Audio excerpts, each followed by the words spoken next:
ਵਾਹਿਗੁਰੂ ਜੀ ਕਾ ਖਾਲਸਾ ਵਾਹਿਗੁਰੂ ਜੀ ਕੀ ਫਤਿਹ।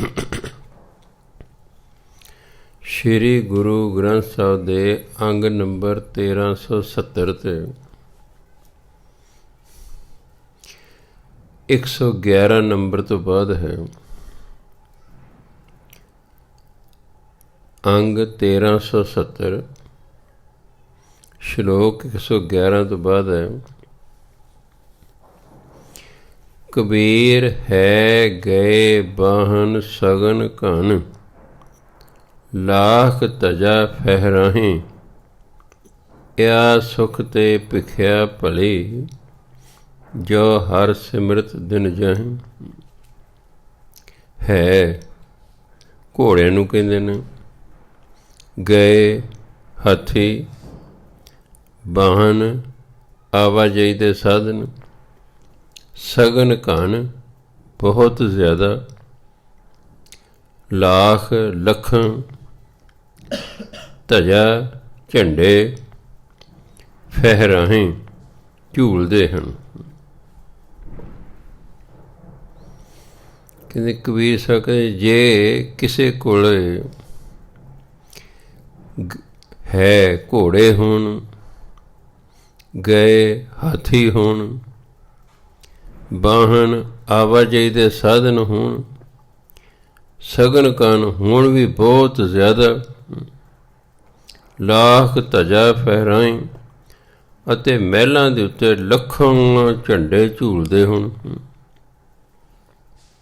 ਕਹਿੰਦੇ ਜੇ ਕਿਸੇ ਕੋਲੇ ਬਹੁਤ ਘੋੜੇ ਹੋਣ, ਬਹੁਤ ਹਾਥੀ ਹੋਣ, ਬਹੁਤ ਰਥ ਹੋਣ, ਲੱਖਾਂ ਝੰਡੇ ਝੂਲਦੇ ਹੋਣ, ਇਆ ਸੁਖ ਤੇ ਭਿਖਿਆ ਭਰੀ, ਜੋ ਹਰ ਸਿਮਰਤ ਦਿਨ ਜਾਹੀਂ। ਇਸ ਸੁੱਖ ਨਾਲੋਂ ਤਾਂ ਭਿਖਿਆ ਮੰਗ ਕੇ ਖਾਣੀ ਠੀਕ ਹੈ, ਕਿਉਂਕਿ ਘੱਟ ਤੋਂ ਘੱਟ ਹਰੀ ਦਾ ਸਿਮਰਨ ਕਰਕੇ ਦਿਨ ਬੀਤ ਰਹੇ ਨੇ।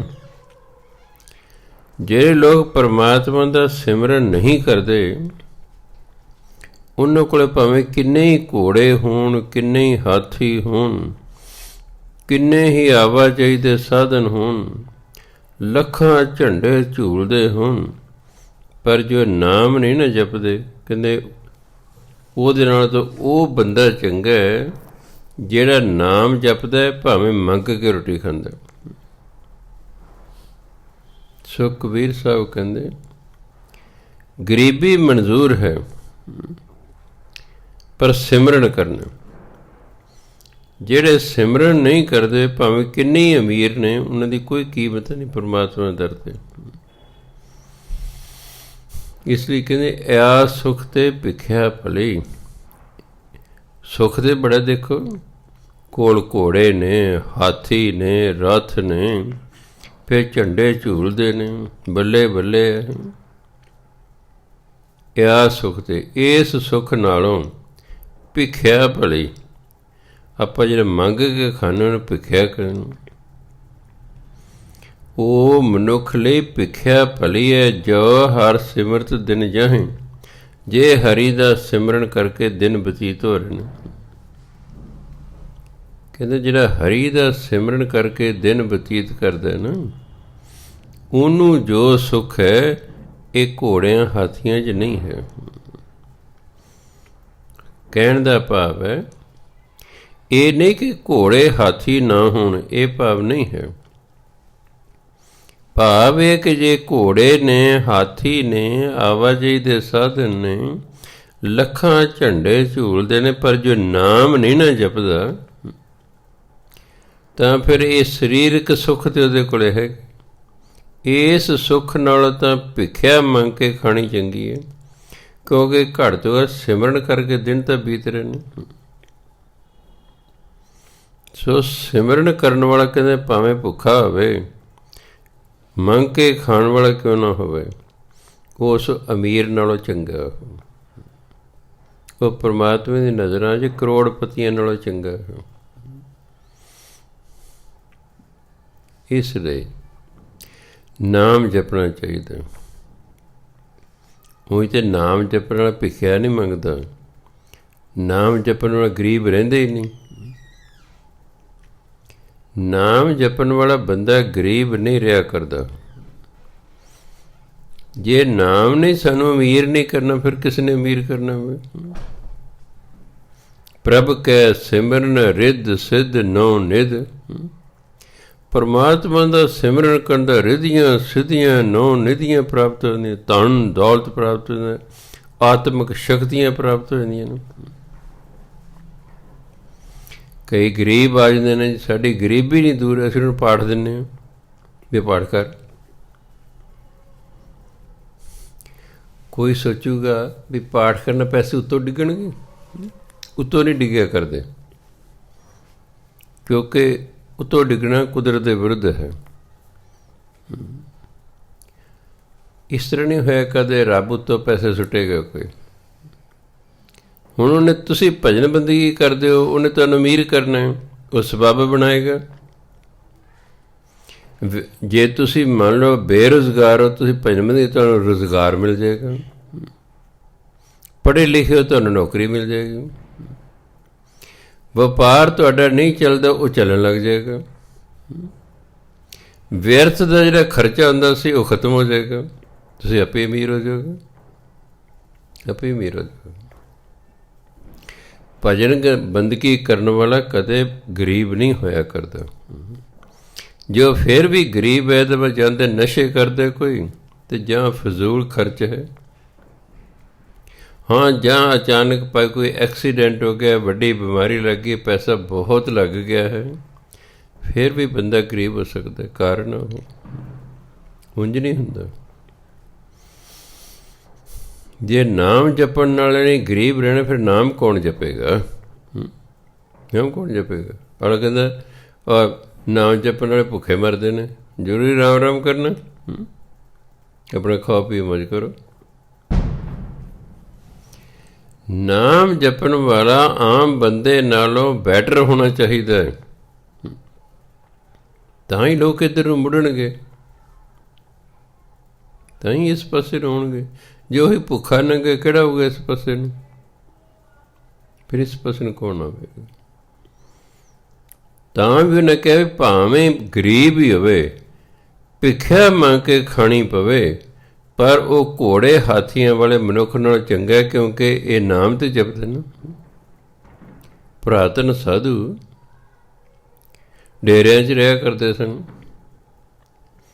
ਆਪ ਡੇਰੇ 'ਚ ਰੋਟੀ ਨਹੀਂ ਸੀ ਪਕਾ ਕੇ ਖਾਂਦੇ, ਨਗਰ 'ਚੋਂ ਪਿੰਡ ਦੇ ਵਿੱਚ ਮੰਗ ਕੇ ਲਿਆਉਂਦੇ ਸਨ, ਮੰਗ ਕੇ ਲਿਆਉਂਦੇ ਸਨ, ਉਹ ਰੋਟੀ ਪਾਣੀ ਖਾਂਦੇ ਸਨ। ਲੋਕ ਬਸਤਰ ਦੇ ਜਿਆ ਕਰਦੇ ਸਨ ਸਾਧੂਆਂ ਨੂੰ, ਬਸ ਉਹ ਨਾਮ ਜਪਦੇ ਰਹਿੰਦੇ ਸਨ, ਉਹ ਨਾਮ ਜਪਦੇ ਰਹਿੰਦੇ ਸਨ। ਗੁਰੂ ਨਾਨਕ ਦੇਵ ਨੂੰ ਸਾਧੂ ਮਿਲੇ, ਹੁਣ ਦੇਖੋ ਕਿੰਨੇ ਸਾਧੂ ਨੇ ਨਾਮ ਜਪਦੇ ਨੇ। ਗੁਰੂ ਨਾਨਕ ਉਹਨਾਂ ਨਾਲ ਗੱਲਬਾਤ ਕੀਤੀ, ਪਤਾ ਲੱਗਿਆ ਇਹ ਤਾਂ ਕਈ ਦਿਨ ਦੇ ਭੁੱਖੇ ਨੇ, ਇਹ ਤਾਂ ਕਈ ਦਿਨਾਂ ਦੇ ਭੁੱਖੇ ਨੇ, ਕਿਉਂਕਿ ਉਹਨਾਂ ਦਿਨਾਂ ਦੇ ਵਿੱਚ ਪੰਜਾਬ ਦੇ ਵਿੱਚ ਕਾਲ ਪਿਆ ਹੋਇਆ ਸੀ, ਫਸਲਾਂ ਨਹੀਂ ਸੀ, ਮੀਂਹ ਮੂੰਹ ਨਹੀਂ ਸਨ ਪੈਂਦੇ। ਹੁਣ ਜੇ ਕਿਸਾਨਾਂ ਨੇ ਹੀ ਦੇਣਾ ਹੁੰਦਾ ਇਹਨਾਂ ਲੋਕਾਂ ਨੂੰ, ਅਤੇ ਜੇ ਉਹਨਾਂ ਦੇ ਆਪਣੀ ਫਸਲ ਨਹੀਂ, ਸਾਧੂ ਨੂੰ ਕਿੱਥੋਂ ਦੇਣਗੇ? ਪਰ ਗੁਰੂ ਮਹਾਰਾਜ ਨੇ ਦੇਖਿਆ ਕਿ ਗੁਰੂ ਮਹਾਰਾਜ ਉਹਨਾਂ ਨੂੰ ਕਿਹਾ ਵੀ ਮਹਾਤਮਾ ਜੀ ਨਗਰ 'ਚੋਂ ਮੰਗ ਲਿਆਓ। ਉਹ ਕਹਿੰਦੇ ਨਾ, ਅਸੀਂ ਸਾਧੂ ਹਾਂ, ਅਸੀਂ ਮੰਗਦੇ ਨਹੀਂ ਹਾਂ, ਅਸੀਂ ਮੰਗਣ ਨਹੀਂ ਜਾਂਦੇ, ਜੋ ਸਾਡੇ ਭਾਗਾਂ 'ਚ ਸਾਨੂੰ ਇੱਥੇ ਬੈਠੇ ਮਿਲ ਜਾਣਾ ਹੈ। ਗੁਰੂ ਮਹਾਰਾਜ ਸੋਚੇ ਅਸਲੀ ਸਾਧੂ ਨੇ। ਉਹ 20 ਰੁਪਏ ਕਰੋ ਲਿਆ ਸਨ ਸੌਦੇ ਲਈ, ਉਹਨੇ ਸਾਰੇ ਲਿਆ ਕੇ ਰਸਦ ਪਾਣੀ ਉਹਨਾਂ ਨੂੰ ਦਿੱਤਾ, ਲਓ ਜੀ ਖਾਓ ਪੀਓ। ਭੇਜਦਾ ਨਾ ਪਰਮਾਤਮਾ ਨੇ। ਪਰਮਾਤਮਾ ਇਸ ਤਰ੍ਹਾਂ ਸਬੱਬ ਬਣਾਉਂਦਾ, ਹੋਰ ਇਹ ਨਹੀਂ ਕਿ ਉੱਤੋਂ ਰੋਟੀਆਂ ਦਾਲ ਸਬਜ਼ੀ ਸੁੱਟੇਗਾ, ਇਸ ਤਰ੍ਹਾਂ ਨਹੀਂ ਹੋਇਆ ਕਰਦਾ। ਪਰਮਾਤਮਾ ਸਬੱਬ ਬਣਾਉਂਦਾ। ਪਰਮਾਤਮਾ ਕਹਿੰਦਾ ਮੇਰੀ ਭਜਨ ਬੰਦਗੀ ਕਰਨ ਵਾਲਾ ਭੁੱਖਾ ਨਹੀਂ ਰਹਿਣਾ ਚਾਹੀਦਾ, ਉਹ ਫਿਰ ਸਬੱਬ ਬਣਾਉਂਦਾ ਹੈ, ਉਹਨਾਂ ਲਈ ਬਸਤਰਾਂ ਦਾ, ਅੰਨ ਪਾਣੀ ਦਾ ਪ੍ਰਬੰਧ ਕਰਦਾ ਹੈ। ਇਸ ਲਈ ਕਹਿੰਦੇ ਚਾਹੇ ਭਿੱਖਿਆ ਮੰਗ ਕੇ ਖਾਣੀ ਪੈ ਜੇ, ਨਾਮ ਜ਼ਰੂਰ ਜਪਣਾ। ਆ ਸੁੱਖ ਤੇ ਭਿੱਖਿਆ ਭਲੀ। ਉੱਪਰ ਵਾਲੇ ਸੁੱਖ ਨਾਲੋਂ ਘੋੜਿਆਂ ਦੇ, ਹਾਥੀਆਂ ਦੇ ਆਵਾਜਾਈ ਸਾਧਨ, ਇਹਨਾਂ 'ਚ ਸੁੱਖ ਹੈ, ਇਸ ਦਾ ਕੋਈ ਸ਼ੱਕ ਨਹੀਂ। ਪਰ ਉਹ ਨਾਮ ਨਹੀਂ ਜਪਦਾ ਜਿਹੜਾ ਅਮੀਰ ਹੈ। ਕਹਿੰਦਾ ਜਿਹੜਾ ਨਾਮ ਜਪਦਾ, ਚਾਹੇ ਉਹ ਭਿੱਖਿਆ ਮੰਗ ਕੇ ਖਾਂਦਾ, ਤਾਂ ਵੀ ਉਹਦੇ ਨਾਲ ਸੁਖੀ ਉਹ। ਆ ਸੁੱਖ ਤੇ ਭਿੱਖਿਆ ਭਲੀ, ਜੋ ਹਰ ਸਿਮਰਤ ਦਿਨ ਜਾਹੇ। ਜੇ ਹਰੀ ਦਾ ਸਿਮਰਨ ਕਰਕੇ ਦਿਨ ਬਤੀਤ ਹੁੰਦੇ ਨੇ, ਤਾਂ ਕਹਿੰਦੇ ਘੋੜਿਆਂ ਕੂੜਿਆਂ ਨਾਲੋਂ ਨਾ ਭਿੱਖਿਆ ਮੰਗ ਕੇ ਖਾਣਾ ਠੀਕ ਹੈ। ਕਿਉਂ? ਘੱਟ ਤੋਂ ਘੱਟ ਜਿਸ ਕੰਮ ਲਈ ਅਸੀਂ ਆਏ ਹਾਂ ਉਹ ਤਾਂ ਕਰ ਰਹੇ ਨਾ। ਤੁਸੀਂ ਜਿੰਨਾ ਜ਼ਿਆਦਾ ਖਲਾਰਾ ਪਾ ਲਓਗੇ, ਤੁਹਾਡੇ ਕੋਲ ਉਹਨਾਂ ਹੀ ਭਜਨ ਬੰਦਗੀ ਲਈ ਟਾਈਮ ਘੱਟ ਜਾਏਗਾ। ਕਿ ਜਿੱਡਾ ਵੱਡਾ ਸਿਰ ਓਡੀ ਵੱਡੀ ਸਿਰਦਰਦੀ, ਕਹਾਵਤ ਹੈ। ਤੁਸੀਂ ਆਪਣਾ ਵਪਾਰ ਬਹੁਤ ਵਧਾ ਲਿਆ, ਤੁਹਾਡੇ ਕੋਲ ਭਜਨ ਬੰਦਗੀ ਕਰਨ ਨੂੰ ਸਮਝ ਨਹੀਂ ਮਿਲਣਾ। ਤੁਹਾਡੇ ਕੋਲ ਭਜਨ ਬੰਦਗੀ ਕਰਨ ਲਈ ਸਮਝ ਨਹੀਂ ਹੋਣਾ, ਕਿਉਂਕਿ ਤੁਸੀਂ ਕੰਮ ਹੀ ਇੰਨਾ ਵਧਾ ਲਿਆ ਹੈ। ਇਹਨਾਂ ਕੰਮ ਵਧਾ ਲਿਆ। ਤਾਂ ਹੀ ਗੁਰਬਾਣੀ ਕਹਿੰਦੀ ਹੈ, ਜਿਨ੍ਹਾਂ ਕੋਲੇ ਬਹੁਤੀ ਮਾਇਆ ਹੈ ਉਹ ਵੀ ਚਿੰਤਾ 'ਚ ਨੇ, ਜਿਨ੍ਹਾਂ ਕੋਲੇ ਘੱਟ ਹੈ ਉਹ ਵੀ ਵਿਚਾਰੇ ਦੁਖੀ ਨੇ। ਫਿਰ ਸੁਖੀ ਕੌਣ ਹੈ? ਜਿਹਦੇ ਕੋਲੇ ਨਾ ਬਹੁਤੀ ਹੈ ਨਾ ਥੋੜ੍ਹੀ ਹੈ। ਆਪਾਂ ਜਿਹੜੇ ਇਸ ਵੇਲੇ ਕਥਾ ਕੁਥਾ ਸੁਣ ਰਹੇ ਹੋ, ਤੁਸੀਂ ਨਾ ਇੰਨੇ ਗਰੀਬ ਹੋ ਅਤੇ ਨਾ ਹੀ ਤੁਸੀਂ ਬਹੁਤੇ ਅਮੀਰ ਹੋ। ਕਿਉਂਕਿ ਜਿਹੜਾ ਬਹੁਤਾ ਬੰਦਾ ਗਰੀਬ ਹੁੰਦਾ ਹੈ, ਉਹਦੇ ਕੋਲ ਭਜਨ ਬੰਦਗੀ ਨਹੀਂ, ਟਾਈਮ ਨਹੀਂ ਹੁੰਦਾ। ਹੁਣ ਤੇ ਅਗਲੇ ਦਿਨ ਦੀ ਚਿੰਤਾ ਲੱਗੀ ਰਹਿੰਦੀ ਹੈ ਵੀ ਕੱਲ੍ਹ ਨੂੰ ਪਤਾ ਨਹੀਂ ਮੈਨੂੰ ਰੋਟੀ ਮਿਲੇਗੀ ਕਿ ਨਹੀਂ ਮਿਲੇਗੀ। ਜਿਹੜਾ ਬਹੁਤਾ ਅਮੀਰ ਹੈ ਉਹਦੇ ਕੋਲ ਸਮਾਂ ਨਹੀਂ ਹੁੰਦਾ ਭਜਨ ਬੰਦਗੀ ਨੂੰ। ਇਸ ਲਈ ਜਿਹੜਾ ਦਰਮਿਆਨਾ ਤਬਕਾ ਹੈ ਨਾ, ਇਹੀ ਭਜਨ ਬੰਦਗੀ ਕਰਦਾ, ਇਹੀ ਸਤ ਸੰਗਤ ਕਰਦਾ ਹੈ। ਕੋਈ ਵੀ ਦੁਕਾਨਦਾਰ ਸ਼ਾਮ ਨੂੰ ਸਤ ਸੰਗਤ ਨਹੀਂ ਕਰ ਸਕਦਾ, ਉਹਦੇ ਕੋਲ ਸਮੇਂ ਨਹੀਂ। ਪਹਿਲਾਂ ਮੈਂ ਸ਼ਾਮ ਨੂੰ ਹੀ ਸੰਥਿਆ ਦਿਆ ਕਰਦਾ ਸੀ। ਕੁਝ ਦੁਕਾਨਦਾਰ ਮੇਰੇ ਕੋਲ ਆ ਗਏ ਕਿ ਅਸੀਂ ਸੰਥਿਆ ਲੈਣੀ ਹੈ। ਮੈਂ ਸ਼ਾਮੀ 6 ਤੋਂ 7 ਹੁੰਦੀ ਹੈ ਜੀ। ਕਹਿੰਦੇ ਬਾਬਾ ਸਾਡੀ ਇੱਕ ਬੇਨਤੀ, ਅਸੀਂ ਹੈਗੇ ਦੁਕਾਨਦਾਰ ਅਤੇ ਦੁਕਾਨਾਂ 'ਤੇ ਤਾਂ ਸ਼ਾਮ ਨੂੰ ਹੀ ਸਾਰੀ ਵਿਕਰੀ ਹੁੰਦੀ, ਸਵੇਰੇ ਤਾਂ ਕੋਈ ਹੁੰਦਾ ਹੀ ਨਹੀਂ। ਵਿਰਲਾ ਟਾਵਾਂ ਗਾਹਕ ਹੁੰਦਾ। ਸ਼ਾਮ ਨੂੰ 5 ਵਜੇ ਤੋਂ ਬਾਅਦ ਫਿਰ ਰਾਤ ਦੇ 9 ਵਜੇ ਤੱਕ ਗਾਹਕ ਰਹਿੰਦੇ ਨੇ। ਕਿਰਪਾ ਕਰਕੇ ਸਾਨੂੰ ਸਵੇਰੇ ਸਿਖਾ ਦਿਓ ਤੁਸੀਂ। ਫਿਰ ਤਾਂ ਸਵੇਰ ਦੀ ਸ਼ੁਰੂ ਕੀਤੀ ਸੀ। ਫਿਰ ਸਰਦੀਆਂ ਜਦੋਂ ਆ ਜਾਂਦੀਆਂ ਸਨ, ਫਿਰ ਸਰਦੀਆਂ 'ਚ ਆਉਂਦੇ ਨਹੀਂ ਸਨ ਲੋਕ। ਠੰਡ ਲੱਗਦੀ ਹੈ ਜੀ, ਧੁੰਦ ਹੈ ਜੀ, ਫਿਰ ਬਹਾਨੇ ਬਣਾਉਂਦੇ ਆ। ਕਿਉਂਕਿ ਜੇ ਤਾਂ ਮੈਂ ਪੈਸੇ ਲੈ ਕੇ ਸੰਥਿਆ ਦੇਵਾਂ, ਫਿਰ ਤਾਂ ਬਿਲਕੁਲ ਹਾਜ਼ਰ ਰਹਿਣਗੇ। ਤੁਸੀਂ ਨੋਟ ਕਰਿਓ, ਸਕੂਲ ਦੀ ਫੀਸ ਘੱਟ ਹੁੰਦੀ ਹੈ, ਟਿਊਸ਼ਨ ਦੀ ਫੀਸ ਵੱਧ ਹੁੰਦੀ ਹੈ। ਬੱਚਾ ਸਕੂਲ 'ਚ ਕਈ ਵਾਰੀ ਨਹੀਂ ਜਾਂਦਾ, ਟਿਊਸ਼ਨ 'ਤੇ ਜ਼ਰੂਰ ਜਾਂਦਾ। ਕਿਉਂ? ਉੱਥੇ ਵੱਧ ਪੈਸੇ ਦੇਣੇ ਪੈਂਦੇ ਨੇ। ਆਹ ਸੰਥਿਆ ਮੁਫਤ, ਕਦੇ ਆ ਗਏ ਕਦੇ ਨਾ ਆਏ। ਅਤੇ ਜੇ ਮੈਂ ਕਿਹਾ ਮੈਂ ਤਾਂ 1000 ਰੁਪਏ ਮਹੀਨਾ ਲਿਆ ਕਰਨਾ ਤਾਂ ਪਾਠ ਸਿਖਾਊਂ, ਦੇਖੋ ਰੋਜ਼ ਆਇਆ ਕਰਨਗੇ। ਅਤੇ ਜਿੱਦੇ ਮੈਂ ਨਹੀਂ ਸਿਖਾਵਾਂਗਾ, ਫਿਰ ਕਹੇ ਅੱਜ ਤਾਂ ਬਾਬਾ ਜੀ ਨੇ ਸਾਨੂੰ ਸੰਥਿਆ ਨਹੀਂ ਦਿੱਤੀ। ਪੈਸੇ ਅੱਜ ਦੇ ਲੈ ਲਏ, ਸੰਥਿਆ ਨਹੀਂ ਦਿੱਤੇ, ਫਿਰ ਇਹ ਕਹਿਣਗੇ।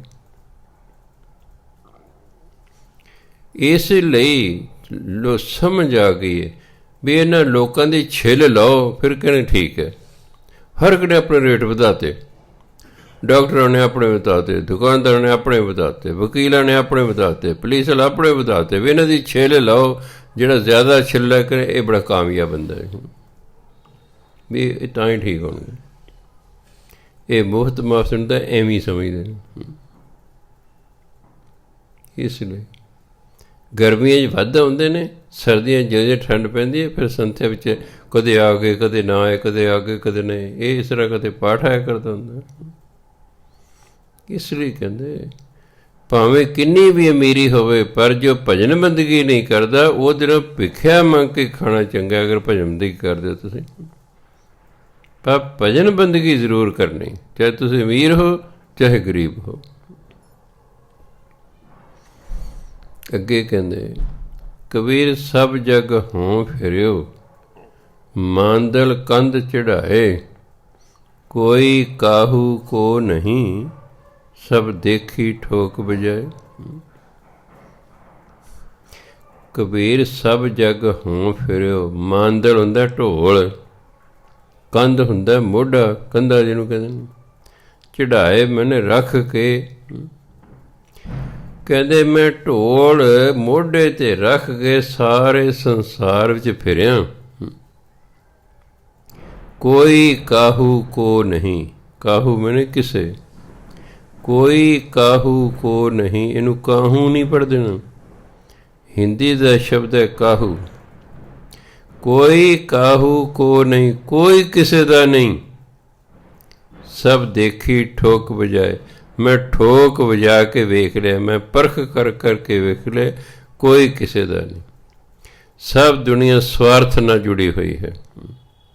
ਉਹਨਾਂ ਚਿਰ ਭੈਣ ਭਰਾ ਨੇ, ਉਹਨਾਂ ਚਿਰ ਰਿਸ਼ਤੇਦਾਰੀ, ਉਹਨਾਂ ਚਿਰ ਦੋਸਤੀ ਹੈ, ਉਹਨਾਂ ਚਿਰ ਪਤੀ ਪਤਨੀ ਨੇ, ਜਿੰਨਾ ਚਿਰ ਸਵਾਰਥ ਪੂਰਾ ਹੋ ਜਾਂਦਾ। ਜਿੱਦੇ ਸਵਾਰਥ ਪੂਰਨ ਹੋਇਆ, ਤੂੰ ਕੌਣ ਮੈਂ ਕੌਣ, ਤੂੰ ਕੌਣ ਮੈਂ ਕੌਣ। ਸਾਰੇ ਲੋਕ ਸਵਾਰਥ ਕਾਰਨ ਇੱਕ ਦੂਜੇ ਨਾਲ ਜੁੜੇ ਹੋਏ ਨੇ, ਬਿਨਾਂ ਸਵਾਰਥ ਦੇ ਕੋਈ ਨਹੀਂ। ਸਿੱਖ ਗੁਰਦੁਆਰੇ ਜਾ ਰਿਹਾ, ਬਿਨਾਂ ਸਵਾਰਥ ਦੇ ਨਹੀਂ ਜਾ ਰਿਹਾ, ਕੋਈ ਜ਼ਰੂਰ ਸਵਾਰਥ ਹੈ ਤਾਂ ਗੁਰੂ ਦੇ ਦਰ 'ਤੇ ਜਾ ਰਿਹਾ, ਉਂਝ ਕੌਣ ਜਾਂਦਾ। ਸਵਾਦ ਤਾਂ ਹੈ ਗੁਰਦੁਆਰੇ ਜਾ ਕੇ ਸਿਰ ਮੱਥਾ ਟੇਕੋ ਅਤੇ ਗੁਰੂ ਤੋਂ ਕੁਝ ਵੀ ਨਾ ਮੰਗੋ, ਕਦੇ ਵੀ ਨਾ ਮੰਗੋ, ਫਿਰ ਹੈ, ਫਿਰ ਇਹਦਾ ਮਤਲਬ ਤੁਸੀਂ ਗੁਰੂ ਨੂੰ ਪਿਆਰ ਕਰਦੇ ਹੋ, ਪਿਆਰ ਦੇ ਵਜੇ ਜਾ ਰਹੇ ਹੋ। ਪਰ ਨਹੀਂ, 99.99% ਲੋਕ ਸਵਾਰਥ ਦੀ ਖਾਤਰ ਗੁਰੂ ਦੇ ਦਰ 'ਤੇ ਜਾਂਦੇ ਨੇ।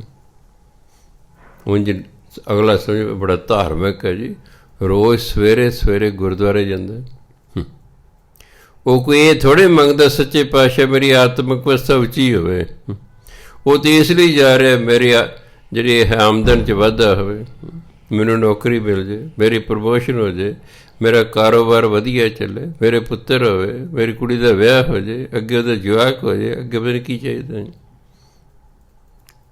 ਸਵਾਰਥ ਹੈ। ਕਹਿੰਦੇ ਮੈਂ ਸਾਰੇ ਸੰਸਾਰ 'ਚ ਮੋਢੇ 'ਤੇ ਢੋਲ ਰੱਖ ਕੇ ਵੇਖ ਲਿਆ, ਵਜਾ ਵਜਾ ਕੇ, ਵੀ ਕੋਈ ਹੈ ਕਿਸੇ ਦਾ, ਕਹਿੰਦੇ ਕੋਈ ਕਿਸੇ ਦਾ ਨਹੀਂ। ਪਿਓ ਪੁੱਤ ਨੇ ਤਾਂ ਵੀ ਸਵਾਰਥ ਹੈ। ਤੁਸੀਂ ਆਪਣੇ ਸਵਾਰਥ ਦੀ ਖਾਤਰ ਪੁੱਤਰ ਜੰਮਦੇ ਹੋ, ਪੁੱਤਰ ਦੀ ਖਾਤਰ ਪੁੱਤਰ ਨਹੀਂ ਜੰਮਦੇ। ਤੁਸੀਂ ਆਪਣੇ ਸਵਾਰਥ ਦੀ ਖਾਤਰ ਜੰਮਦੇ ਹੋ। ਕਿਤੇ ਤੁਹਾਨੂੰ ਜੋਤਸ਼ੀ ਕਹਿ ਦੇਵੇ ਕਿ ਜਿਹੜਾ ਤੁਹਾਡੇ ਪੁੱਤਰ ਹੋਣਾ ਇਹ ਤੁਹਾਨੂੰ ਮਾਰੂਗਾ, ਤੁਸੀਂ ਵਰਸ਼ਨ ਕਰਾ ਦਿਓਗੇ, ਭਾਵੇਂ ਪੁੱਤਰ ਹੀ ਹੋਵੇ, ਵੀ ਤਾਂ ਮਾਰੂ। ਤੁਸੀਂ ਪੁੱਤਰ ਇਸ ਲਈ ਜੰਮਦੇ ਹੋ, ਇਸ ਲਈ ਮੰਗਦੇ ਹੋ ਕਿ ਤੁਹਾਡੇ ਉਹਦੇ ਪ੍ਰਤੀ ਸਵਾਰਥ ਹੈ ਕਿ ਬੁਢਾਪੇ ਸਾਡੀ ਸੇਵਾ ਕਰੇਗਾ, ਬੁਢਾਪੇ ਸਾਨੂੰ ਕਮਾ ਕੇ ਖੁਆਵੇਗਾ। ਸਵਾਰਥ ਦੀ ਖਾਤਰ ਜੰਮਦੇ ਹੋ ਵੀ ਕੁੜੀ ਨੇ ਤਾਂ ਆਪਣੇ ਘਰ ਚਲੇ ਜਾਣਾ, ਸਾਨੂੰ ਕੌਣ ਸਾਂਭੇਗਾ, ਸਾਨੂੰ ਬੁਢਾਪੇ 'ਚ ਕੌਣ ਕਮਾ ਕੇ ਖੁਆਏਗਾ। ਸਿਰਫ ਇਸ ਲਈ ਪੁੱਤਰ ਮੰਗਿਆ ਜਾ ਰਿਹਾ। ਅਤੇ ਜੇ ਜੋਤਸ਼ੀ ਕਹਿ ਦੱਸ ਦੇਣਾ ਇਹ ਵੱਡਾ ਤੇਰੀ ਦਾੜੀ ਪੁੱਟੂ, ਇਹ ਨਸ਼ਈ ਹੋ ਜੂ, ਤੇਰੇ ਤੋਂ ਕੁੱਟ ਕੇ ਪੈਸੇ ਲੈ ਜਾ ਕਰੂਗਾ, ਫਿਰ ਤੁਸੀਂ ਕਦੇ ਵੀ ਨਹੀਂ ਜੰਮੋਗੇ, ਫਿਰ ਨਹੀਂ ਜੰਮੋਗੇ। ਵੀ ਮੈਂ ਅਸੀਂ ਇਹ ਤੋਂ ਕੀ ਕਰਾਉਣਾ, ਕਿਉਂਕਿ ਤੁਹਾਡਾ ਸਵਾਰਥ ਹੀ ਨਹੀਂ ਪੂਰਾ ਹੋ ਰਿਹਾ। ਇਸ ਲਈ ਜੋ ਵੀ ਅਸੀਂ ਕੁਛ ਕਰ ਰਹੇ ਹਾਂ ਉਹਦੇ ਮਗਰ ਸਾਡਾ ਸਵਾਰਥ ਕੋਈ ਨਾ ਕੋਈ ਹੁੰਦਾ ਹੈ। ਅਤੇ ਜੇ ਕੋਈ ਸਵਾਰਥ ਨਹੀਂ ਤਾਂ ਫਿਰ ਤੁਸੀਂ ਬ੍ਰਹਮ ਗਿਆਨੀ ਹੋ, ਹੋਰ ਕੀ, ਫਿਰ ਤਾਂ ਤੁਸੀਂ ਸੰਤ ਹੋ, ਫਿਰ ਤਾਂ ਤੁਸੀਂ ਭਗਤ ਹੋ। ਵੀ ਕੋਈ ਸਵਾਰਥ ਹੀ ਨਹੀਂ ਤੇ ਭਜਨ ਬੰਦਗੀ ਕਰ ਰਹੇ ਹੋ, ਕੋਈ ਮੰਗ ਹੀ ਨਹੀਂ ਤੇ ਭਜਨ ਬੰਦਗੀ ਕਰ ਰਹੇ ਹੋ, ਫਿਰ ਤੁਸੀਂ ਇੱਕ ਦਿਨ ਸੰਤ ਬਣ ਜਾਣਾ, ਪੱਕਾ ਬਣ ਜਾਣਾ, ਕਿਉਂਕਿ ਸੰਸਾਰਕ ਮੰਗ ਹੀ ਕੋਈ ਨਹੀਂ। ਪਾਠ ਕੀਤਾ, ਉਹਦੇ ਬਦਲੇ ਮੰਗ ਲਿਆ ਹੈ, ਉਹਦੇ ਬਦਲੇ ਸੰਸਾਰ ਮੰਗ ਲਿਆ, ਖਤਮ ਹੋ ਗਿਆ ਕੰਮ। ਸਾਡੇ ਕੋਲ ਨਾਮ ਧਾਣੀ ਨਹੀਂ। ਜਿੰਨਾ ਜ਼ਿਆਦਾ ਨਾਮ ਧਨ ਹੋਏਗਾ, ਫਿਰ ਪ੍ਰਮਾਤਮਾ ਦੀ ਪ੍ਰਾਪਤੀ ਤਾਂ ਹੀ ਸੰਭਾਵਨਾ। ਉਹ ਤਾਂ ਜੋ ਪਾਠ ਕੀਤਾ ਉਹਦੇ ਬਦਲੇ ਰੋਜ਼ ਮੰਗ ਲਿਆ, ਜੋ ਪਾਠ ਕੀਤਾ ਉਹਦੇ ਬਦਲੇ ਰੋਜ਼ ਮੰਗ ਲਿਆ, ਮੁੱਕ ਗਿਆ। ਉਹ ਤਾਂ ਮੁੱਕ ਗਿਆ। ਸਾਡੇ ਪੱਲੇ ਕੁਛ ਨਹੀਂ ਰਿਹਾ। ਸੋ ਜਿਹੜਾ ਨਿਸ਼ਕਾਮ ਸੇਵਾ ਕਰਦਾ, ਸੇਵਾ ਕਰਤ ਹੋਏ ਨਿਹਕਾਮੀ, ਤਿਸ ਕੋ ਹੋਤ ਪ੍ਰਾਪਤ ਸੁਆਮੀ। ਸੇਵਾ ਕਰਨੀ ਗੁਰੂ ਘਰ ਦੀ, ਕੁਛ ਨਹੀਂ ਮੰਗਣਾ ਉਹਦੇ ਬਦਲੇ, ਫਿਰ ਰੱਬ ਮਿਲ ਜਾਏਗਾ। ਸੇਵਾ ਨਾਲ ਹੀ ਮਿਲ ਜਾਏਗਾ, ਫਿਰ ਇਕੱਲੀ ਸੇਵਾ ਨਾਲ ਵੀ ਰੱਬ ਮਿਲ ਜਾਏਗਾ। ਉਹਦੇ ਬਦਲੇ ਕੁਛ ਮੰਗੇ ਹੀ ਨਹੀਂ। ਆਪਣੀ ਡਿਊਟੀ ਸਮਝ ਕੇ ਸੇਵਾ ਕੀਤੀ ਹੈ। ਮੈਂ ਸਿੱਖ ਹਾਂ, ਮੇਰਾ ਫਰਜ਼ ਬਣਦਾ ਗੁਰੂ ਘਰ ਦੀ ਸੇਵਾ ਕਰਨਾ। ਬਸ ਮੈਂ ਸਿੱਖ ਹਾਂ, ਮੇਰਾ ਫਰਜ਼ ਬਣਦਾ ਨਾਮ ਜਪਣਾ, ਬਾਣੀ ਪੜ੍ਹਨਾ। ਬਸ ਮੈਂ ਆਪਣਾ ਫਰਜ਼ ਪੂਰਾ ਕਰ ਰਿਹਾ, ਫਰਜ਼ ਪੂਰਾ ਕਰ। ਜਿਵੇਂ ਮਾਂ ਪਿਓ ਨੇ 24-25 ਸਾਲ ਬੱਚੇ ਨੂੰ ਪਾਲਿਆ, ਪੜ੍ਹਾਇਆ, ਵਿਆਹਿਆ, ਅੱਗੇ ਫਿਰ ਉਹਦੀ ਔਲਾਦ ਲਈ ਪਾਠ ਕੀਤੇ, ਬੜਾ ਕੁਛ ਕੀਤਾ। ਫਿਰ ਬੁਢਾਪਾ ਜਦੋਂ ਆਉਂਦਾ ਮਾਂ ਪਿਓ ਦੇ, ਫਿਰ ਬੱਚੇ ਦਾ ਫਰਜ਼ ਬਣਦਾ ਕਿ ਇਹਨਾਂ ਮੈਨੂੰ ਪਾਲਿਆ, ਮੈਨੂੰ ਪੜ੍ਹਾਇਆ, ਮੇਰੇ ਲਈ ਵਿਚਾਰੇ ਅਰਦਾਸਾਂ ਕਰਦੇ ਰਹੇ, ਮੇਰੇ ਲਈ ਪਾਠ ਕਰਦੇ ਰਹੇ। ਹੁਣ ਮੇਰਾ ਫਰਜ਼ ਬਣਦਾ ਇਹਨਾਂ ਦੀ ਸੇਵਾ ਕਰਨਾ। ਤਾਂ ਹੀ ਕਰਜ਼ ਉਤਰਨਾ ਮਾਂ ਪਿਓ ਦਾ, ਨਹੀਂ ਤਾਂ ਮਾਂ ਪਿਓ ਦਾ ਕਰਜ਼ ਤਾਂ ਤੁਹਾਡੇ ਸਿਰ ਚੜ੍ਹ ਗਿਆ। ਉਹਨਾਂ ਨੇ ਆਪਣੇ ਬੱਚਿਆਂ ਦੀ ਸੇਵਾ ਕੀਤੀ, ਭਾਵੇਂ ਸਵਾਰਥ ਕਰਕੇ ਕੀਤੀ। ਉਹਨਾਂ ਦੇ ਮਨ 'ਚ ਵੀ ਸਵਾਰਥ ਸੀ ਕਿ ਸਾਡੇ ਬੱਚੇ ਵੱਡੇ ਹੋ ਕੇ ਸਾਡੀ ਸੇਵਾ ਕਰਨਗੇ, ਪਰ ਕੀਤੀ ਤਾਂ ਹੈ ਨਾ। ਅਤੇ ਅੱਗੋਂ ਬੱਚੇ ਸੇਵਾ ਨਾ ਕਰਨ, ਫਿਰ ਬੱਚਿਆਂ ਸਿਰ 'ਤੇ ਪਾਪ ਹੀ ਚੜ੍ਹੇਗਾ, ਹੋਰ ਕੀ ਚੜ੍ਹੇਗਾ। ਫਿਰ ਜੋ ਅਗਲਾ ਜਨਮ ਆਏਗਾ ਨਾ, ਫਿਰ ਕੋਈ ਨਹੀਂ ਸੇਵਾ ਕਰੇਗਾ, ਫਿਰੀ ਜਾਓ, ਫਿਰ ਫਿਰੀ ਜਾਓ। ਨਲਾਇਕ ਔਲਾਦ ਨਿਕਲ ਆਵੇਗੀ, ਜਿਹੜੇ ਕੁੱਟੇ ਮਾਰੇਗੀ, ਗਾਲਾਂ ਕੱਢੇਗੀ, ਬੁਰਾ ਹਾਲ ਕਰੇਗੀ, ਕਿਉਂਕਿ ਮਾਂ ਪਿਓ ਦੀ ਸੇਵਾ ਕੀਤੀ ਨਹੀਂ। ਇਸ ਲਈ ਅਹਿਸਾਨਮੰਦ ਰਹੀਦਾ। ਤੁਹਾਡਾ ਕੋਈ ਵੀ ਭਲਾ ਕਰਦਾ, ਉਹਦਾ ਧੰਨਵਾਦ ਕਰਨਾ ਸਾਡਾ ਫਰਜ਼ ਬਣਦਾ ਹੈ। ਅੰਗਰੇਜ਼ਾਂ 'ਚ ਬੜੀ ਖੂਬੀ ਹੈ, ਤੁਸੀਂ ਉਹਨਾਂ ਦਾ ਥੋੜ੍ਹਾ ਜਿਹਾ ਵੀ ਫਾਇਦਾ ਕਦ ਕਰੇ, ਸਰ, ਮੈਡਮ, ਥੈਂਕ ਯੂ, ਤੁਹਾਡਾ ਜੀ ਬਹੁਤ ਬਹੁਤ ਧੰਨਵਾਦ ਹੈ। ਹੁਣ ਤਾਂ ਰਤੀ ਵੀ ਗਲਤੀ ਹੋਏ, ਤੁਹਾਨੂੰ ਕੋਈ ਕੁਛ ਕਹੇ, ਸੌਰੀ ਸਰ, ਸੌਰੀ ਮੈਡਮ, ਬੜਾ ਅਫਸੋਸ ਹੈ ਜੀ ਮੈਨੂੰ ਵੀ ਇਸ ਤਰ੍ਹਾਂ ਹੋ ਗਿਆ, ਉਹਦੀ ਮੁਆਫੀ ਮੰਗਣਗੇ। ਮੁਆਫੀ ਤੁਰੰਤ ਮੰਗਣਗੇ, ਧੰਨਵਾਦ ਵੀ ਕਰਨਗੇ। ਅਸੀਂ ਅਜੇ ਇਹ ਗੁਣ ਨਹੀਂ ਸਿੱਖੇ ਉਹਨਾਂ ਤੋਂ। ਅਸੀਂ ਆਪ ਆਪਣਾ ਮੋਟਰਸਾਈਕਲ ਅਗਲੇ ਦੀ ਕਾਰ 'ਚ ਮਾਰਦੇ ਹਾਂ, ਫਿਰ ਉਹਦੇ ਨਾਲ ਲੜਦੇ ਹਾਂ। ਤੂੰ ਕਾਰ ਆਪਣੀ ਮੇਰੇ ਮੋਟਰਸਾਈਕਲ 'ਚ ਮਾਰੀ ਹੈ। ਮਾਰਿਆ ਆਪ ਹੈ ਮੋਟਰਸਾਈਕਲ। ਇੱਕ ਕਾਰ 'ਚ 4 ਮੁੰਡੇ ਆ ਰਹੇ, ਇੱਧਰ ਇੱਕ ਜਾ ਰਿਹਾ। ਉਹਨਾਂ ਮੁੰਡੇ ਦੀ ਕਾਰ ਉਸ ਬੰਦੇ ਕਾਰ 'ਚ ਵੱਜੀ। ਉਲਟਾ ਮੁੰਡੇ ਉਹਨੇ ਦੇਖਿਆ, ਮੁੰਡੇ ਨੇ 4 ਨੇ, ਤਾਂ ਇਕੱਲੇ ਹੀ ਹੈ, ਅਬਾ ਤਬਾ ਲਾਗੇ ਬੋਲਣ। ਉਹ 6 ਫੁੱਟ 2 ਇੰਚ ਜਵਾਨ ਸੀ, ਸਾਡਾ ਸਤਸੰਗੀ ਸੀ, ਹੁਣ ਤਾਂ ਬਿਮਾਰ ਹੋ ਗਿਆ। ਪਿਸਤੌਲ ਉਹਦੇ ਕੋਲ ਸੀ। ਕਦਮ ਜੇ ਕਾਰ 'ਚੋਂ ਨਿਕਲਿਆ ਨਾ, 6 ਫੁੱਟ 2 ਇੰਚ ਦੇਖਿਆ, ਨਾਲ ਹੱਥ ਪਿਸਤੌਲ ਵੇਖਿਆ, ਕੋਈ ਨਹੀਂ ਬਾਈ ਜੀ ਹੋ ਹੀ ਜਾਂਦਾ ਐਂ। ਫਿਰ ਲਾਗੇ ਕਰਨ, ਬਾਈ ਜੀ ਕਰਨ ਲੱਗ ਪਏ। ਹਾਂ, ਆਪ ਕਸੂਰ ਕਰਕੇ ਦੂਜੇ ਦਾ ਕਸੂਰ ਕੱਢਣਾ। ਫਿਰ ਇਸ ਲਈ ਸਾਨੂੰ ਅਹਿਸਾਨਮੰਦ ਰਹਿਣਾ ਚਾਹੀਦਾ ਹੈ। ਕੋਈ ਸਾਡਾ ਭਲਾ ਕਰਦਾ, ਸਾਡਾ ਫਰਜ਼ ਬਣਦਾ ਅਸੀਂ ਉਸ ਦੇ ਭਲੇ ਨੂੰ ਯਾਦ ਰੱਖੀਏ। ਜਦੋਂ ਸਾਨੂੰ ਮੌਕਾ ਮਿਲੇ ਅਸੀਂ ਵੀ ਉਸ ਦਾ ਭਲਾ ਕਰੀਏ। ਕਿ do good find good, Bible 'ਚ ਲਿਖਿਆ। ਕਰ ਭਲਾ ਹੋ ਭਲਾ। ਭਲਾ ਕਰਾਂਗੇ ਤਾਂ ਹੀ ਸਾਡਾ ਭਲਾ ਹੋਗਾ, ਬੁਰਾ ਕਰਕੇ ਸਾਡਾ ਭਲਾ ਨਹੀਂ ਹੋ ਸਕਦਾ। ਜੇ ਕੋਈ ਬੁਰਾ ਕਰਦੇ ਚਾਹੇ ਉਹਦਾ ਨਤੀਜਾ ਭਲਾ ਨਿਕਲੇ ਨਹੀਂ ਉਸਦਾ। ਮੰਦੇ ਕੰਮੀ ਨਾਨਕਾ ਜਦ ਕਦ ਮੰਦਾ ਹੋਏ। ਗੁਰੂ ਮਾਰ ਕੇ ਮੰਦੇ ਕੰਮਾਂ ਦਾ ਨਤੀਜਾ ਤੇ ਮੰਦਾ ਹੀ ਨਿਕਲਦਾ ਹੈ। ਇਸ ਲਈ ਕਹਿੰਦੇ, ਤੁਸੀਂ ਕਹੋਗੇ ਜੀ ਫਿਰ ਕੋਈ ਕਿਸੇ ਦਾ ਨਹੀਂ, ਫਿਰ ਤਾਂ ਤੁਸੀਂ ਨਿਰਾਸ਼ ਹੋ ਜਾਓਗੇ। ਵੀ ਯਾਰ ਕੋਈ ਕਿਸੇ ਦਾ ਹੈ ਹੀ ਨਹੀਂ। ਧਰਮ ਕਹਿੰਦਾ ਵੱਧ ਤੋਂ ਵੱਧ ਉਹ ਤੁਹਾਡੇ ਮਰਨ ਤੱਕ ਤੁਹਾਡੀ ਸਹਾਇਤਾ ਕਰ ਸਕਦੇ ਹਨ, ਰਿਸ਼ਤੇਦਾਰੀ ਨਿਭਾ ਸਕਦੇ ਨੇ, ਦੋਸਤੀ ਨਿਭਾ ਸਕਦੇ ਨੇ, ਤੁਹਾਡੀ ਮਰਨ ਤੱਕ ਤੁਹਾਡੀ ਸੇਵਾ ਵੀ ਕਰ ਸਕਦੇ ਨੇ। ਪਰ ਮਰਨ ਤੋਂ ਬਾਅਦ ਜਦ ਤੁਸੀਂ ਜਮਦੂਤਾਂ ਦੇ ਵੱਸ ਪੈਣਾ, ਉਦੋਂ ਉਹ ਤੁਹਾਡੀ ਕੋਈ ਮਦਦ ਨਹੀਂ ਕਰ ਸਕਦੇ, ਉਦੋਂ ਤੁਹਾਡੀ ਉਹ ਮਦਦ ਨਹੀਂ ਕਰ ਸਕਦੇ। ਫਿਰ ਬੰਦਾ ਸੋਚਦਾ ਉਦੋਂ ਕੌਣ ਕਰੇਗਾ? ਉਦੋਂ ਫਿਰ ਜਿਹੜੀ ਤੁਸੀਂ ਭਜਨ ਬੰਦਗੀ ਕੀਤੀ ਨਾ, ਉਹ ਨਾਲ ਜਾਊਗੀ। ਉਹ ਫਿਰ ਗੁਰੂ ਬਾਣੀ ਪੜ੍ਹੀ ਹੈ, ਗੁਰੂ ਮਾਰ ਨਾਲ ਜਾਣਗੇ। ਸਿਮਰਨ ਕੀਤਾ ਪਰਮਾਤਮਾ ਨਾਲ ਹੋਏਗਾ। ਫਿਰ ਜਮਦੂਤਾਂ ਦੀ ਕੀ ਤਾਕਤ ਹੈ? ਤੁਹਾਡੇ ਨਾਲ ਗੁਰੂ ਮਹਾਰਾਜ ਤੁਰੇ ਜਾ ਰਹੇ ਨੇ, ਪਰਮਾਤਮਾ ਤੁਹਾਡੇ ਵੱਲ ਹੈ, ਜਮਦੂਤਾਂ ਦੀ ਕੀ ਤਾਕਤ ਨੂੰ ਹੱਥ ਲਾ ਜਾਣਾ। ਫਿਰ ਸਾਡੀ ਪੜ੍ਹੀ ਹੋਈ ਬਾਣੀ, ਸਾਡਾ ਜਪਿਆ ਹੋਇਆ ਨਾਮ, ਇਹ ਫਿਰ ਸਾਡੇ ਨਾਲ ਤੁਰ ਤੱਕ ਨਿਭਦਾ ਹੈ। ਇਹ ਜਾਂਦਾ ਅੱਗੇ ਵੀ ਲੋਕ ਪਰਲੋਕ ਸਹਾਇਤਾ ਕਰਦਾ ਹੈ। ਹੋਰ ਇਹ ਨਹੀਂ ਕਿ ਤੁਸੀਂ ਆਪਣੇ ਦੋਸਤ ਮਿੱਤਰਾਂ ਨੂੰ, ਮਾਂ ਬਾਪ ਨੂੰ, ਧੀਆਂ ਪੁੱਤਾਂ, ਚਲੋ ਕੋਈ ਨਹੀਂ ਕਿਸੇ ਦਾ ਹੈਗਾ, ਐਵੇਂ ਇਸ ਤਰ੍ਹਾਂ ਨਾ ਸੋਚਣਾ ਨਾ ਕਹਿਣਾ। ਕਬੀਰ ਸਾਹਿਬ ਕਹਿੰਦੇ ਕੋਈ ਕਿਸੇ ਦਾ ਨਹੀਂ, ਜਦੋਂ ਦੌੜ ਜਾਓ ਤੁਸੀਂ ਕੋਈ ਕਿਸੇ ਦਾ ਨਹੀਂ ਹੈਗੇ। ਨਹੀਂ, ਅੱਗੇ ਤੱਕ ਨਹੀਂ ਕੋਈ ਸਾਡੀ ਸਹਾਇਤਾ ਕਰਦੇ। ਸੰਸਾਰ ਤਾਂ ਕਈ ਕਰਦੇ ਨੇ ਦੇਖਿਆ।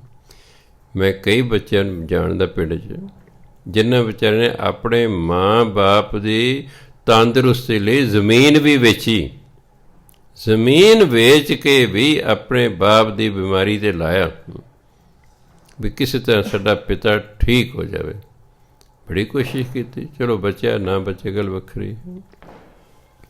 ਐਸੀ ਗੱਲ ਨਹੀਂ ਕਿ ਕੋਈ ਨਹੀਂ ਨਿਭਾਉਂਦਾ, ਭਾਵ ਹੈ ਸਦਾ ਕਿਸੇ ਨੇ ਨਹੀਂ ਨਿਭਾਉਣੀ, ਸਦਾ ਨਹੀਂ ਉਮੀਦ ਰੱਖਣੀ। ਮੰਨ ਲਓ ਮੈਂ ਉਮੀਦ ਰੱਖਦਾ ਬੁਢਾਪੇ 'ਚ ਫਲਾਣਾ ਪਰਿਵਾਰ ਮੇਰੀ ਸਹਾਇਤਾ ਕਰੇਗਾ, ਸਪੋਜ਼ ਕਰੋ, ਹੋ ਸਕਦਾ ਜਿਸ 'ਤੇ ਮੈਂ ਉਮੀਦ ਲਾ ਰੱਖੀ ਸੀ ਉਹ ਵਿਚਾਰਾ ਮੇਰੇ ਤੋਂ ਪਹਿਲਾਂ ਹੀ ਬੁੱਢਾ ਹੋ ਜਾਏ, ਉਹ ਆਪ ਹੀ ਬੁੱਢਾ ਹੋ ਜਾਏ। ਇੱਕ ਬੁੱਢਾ ਫਿਰ ਦੂਜੇ ਬੁੱਢੇ ਦੀ ਕੀ ਸੇਵਾ ਕਰੇਗਾ?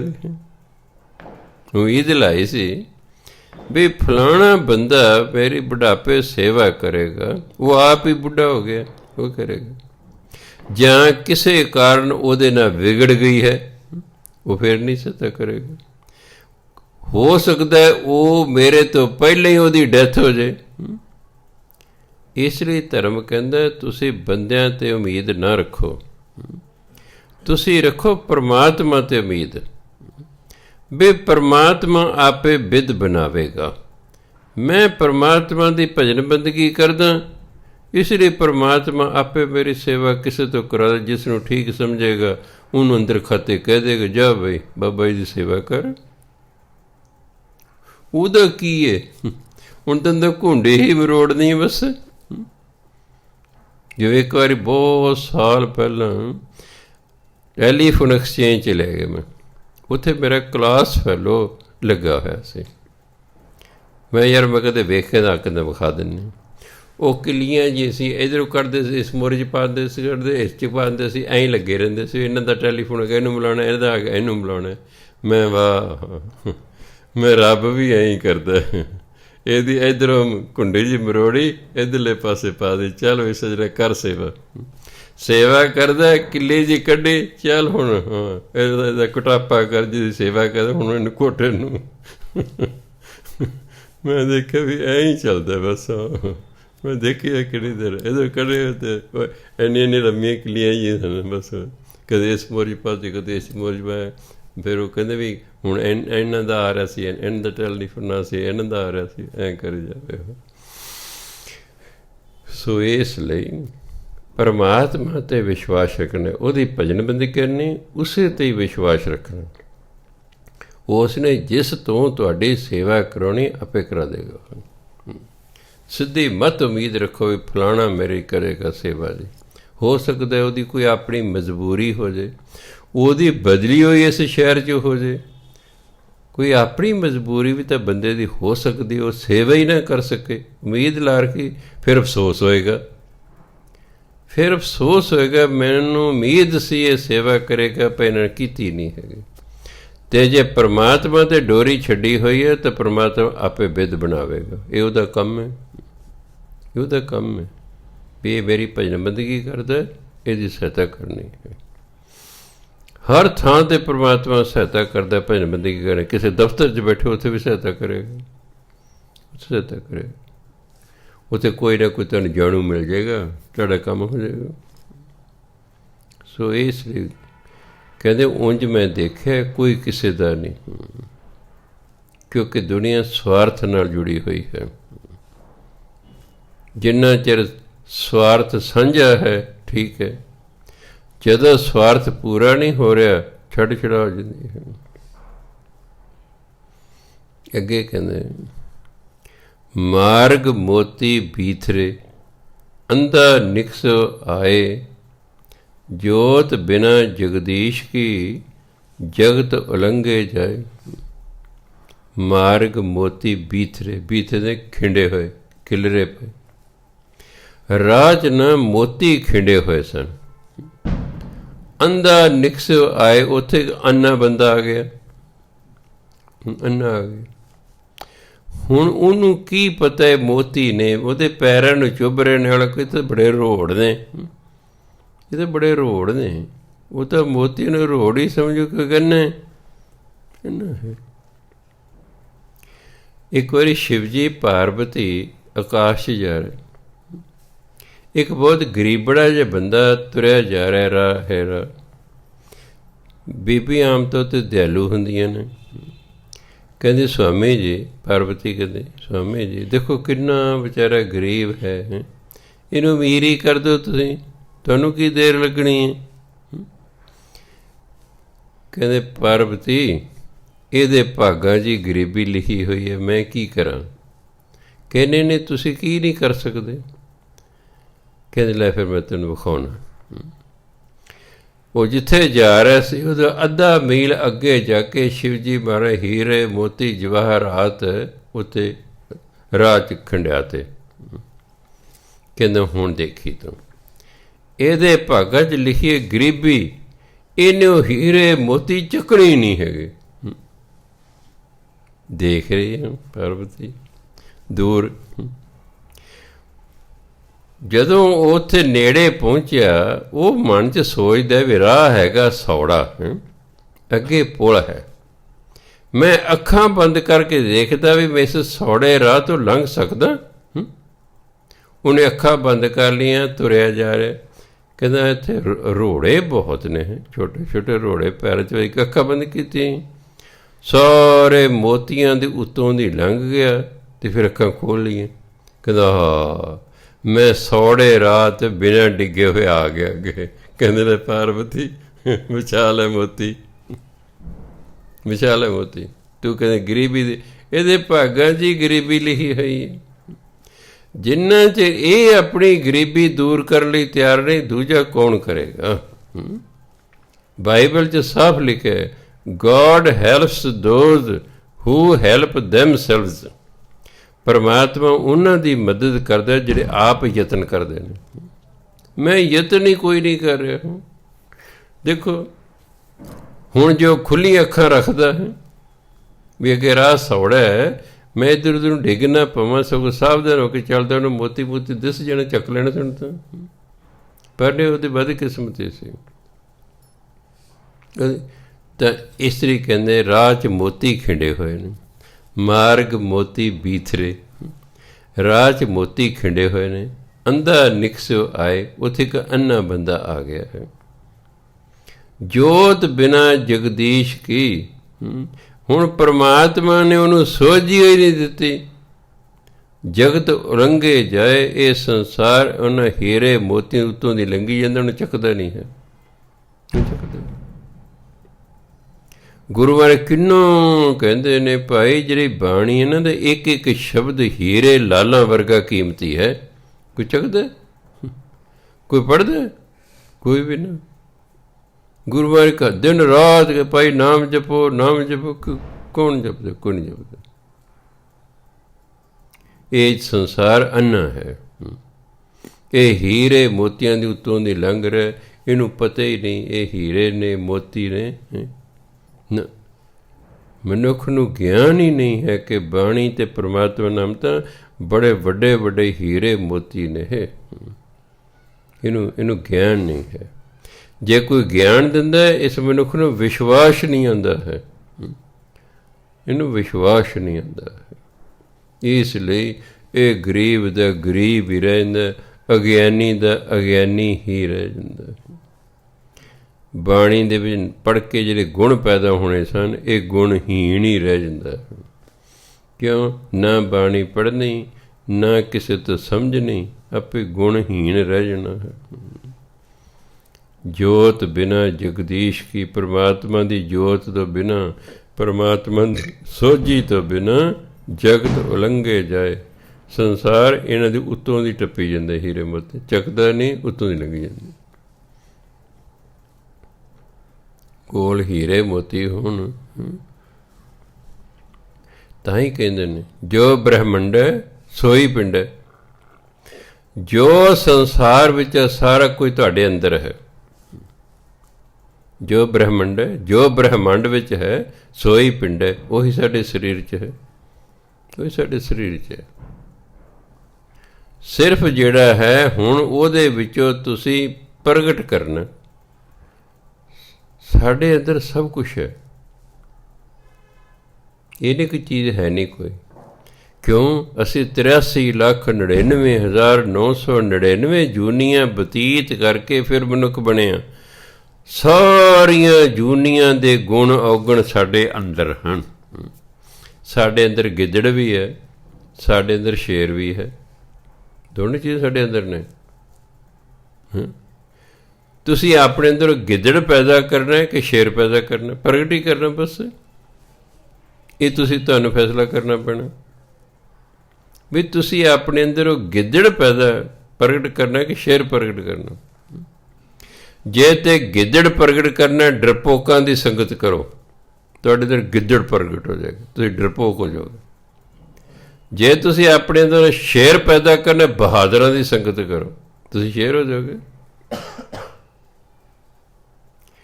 ਤੁਸੀਂ ਆਪਣੇ ਅੰਦਰੋਂ ਔਗਣ ਪ੍ਰਗਟ ਕਰਨੇ ਨੇ, ਔਗਣਿਆਰਿਆਂ ਦੀ ਸੰਗਤ ਕਰੋ, ਕੁਸੰਗਤ ਕਰੋ, ਔਗਣ ਪ੍ਰਗਟ ਹੋ ਜਾਣਗੇ। ਤੁਸੀਂ ਆਪਣੇ ਅੰਦਰ ਗੁਣ ਪ੍ਰਗਟ ਕਰਨੇ ਨੇ ਤਾਂ ਸਤ ਸੰਗਤ ਕਰੋ, ਗੁਣਵਾਨਾਂ ਦੀ ਸੰਗਤ ਕਰੋ, ਤੁਹਾਡੇ ਅੰਦਰ ਗੁਣ ਪ੍ਰਗਟ ਹੋ ਜਾਣਗੇ। ਇਹ ਤੁਸੀਂ ਫੈਸਲਾ ਕਰਨਾ।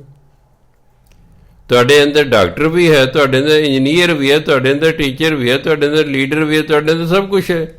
ਇਹ ਤਾਂ ਤੁਸੀਂ ਫੈਸਲਾ ਕਰਨਾ ਕਿ ਤੁਸੀਂ ਆਪਣੇ ਅੰਦਰੋਂ ਕੀ ਪ੍ਰਗਟ ਕਰਨਾ।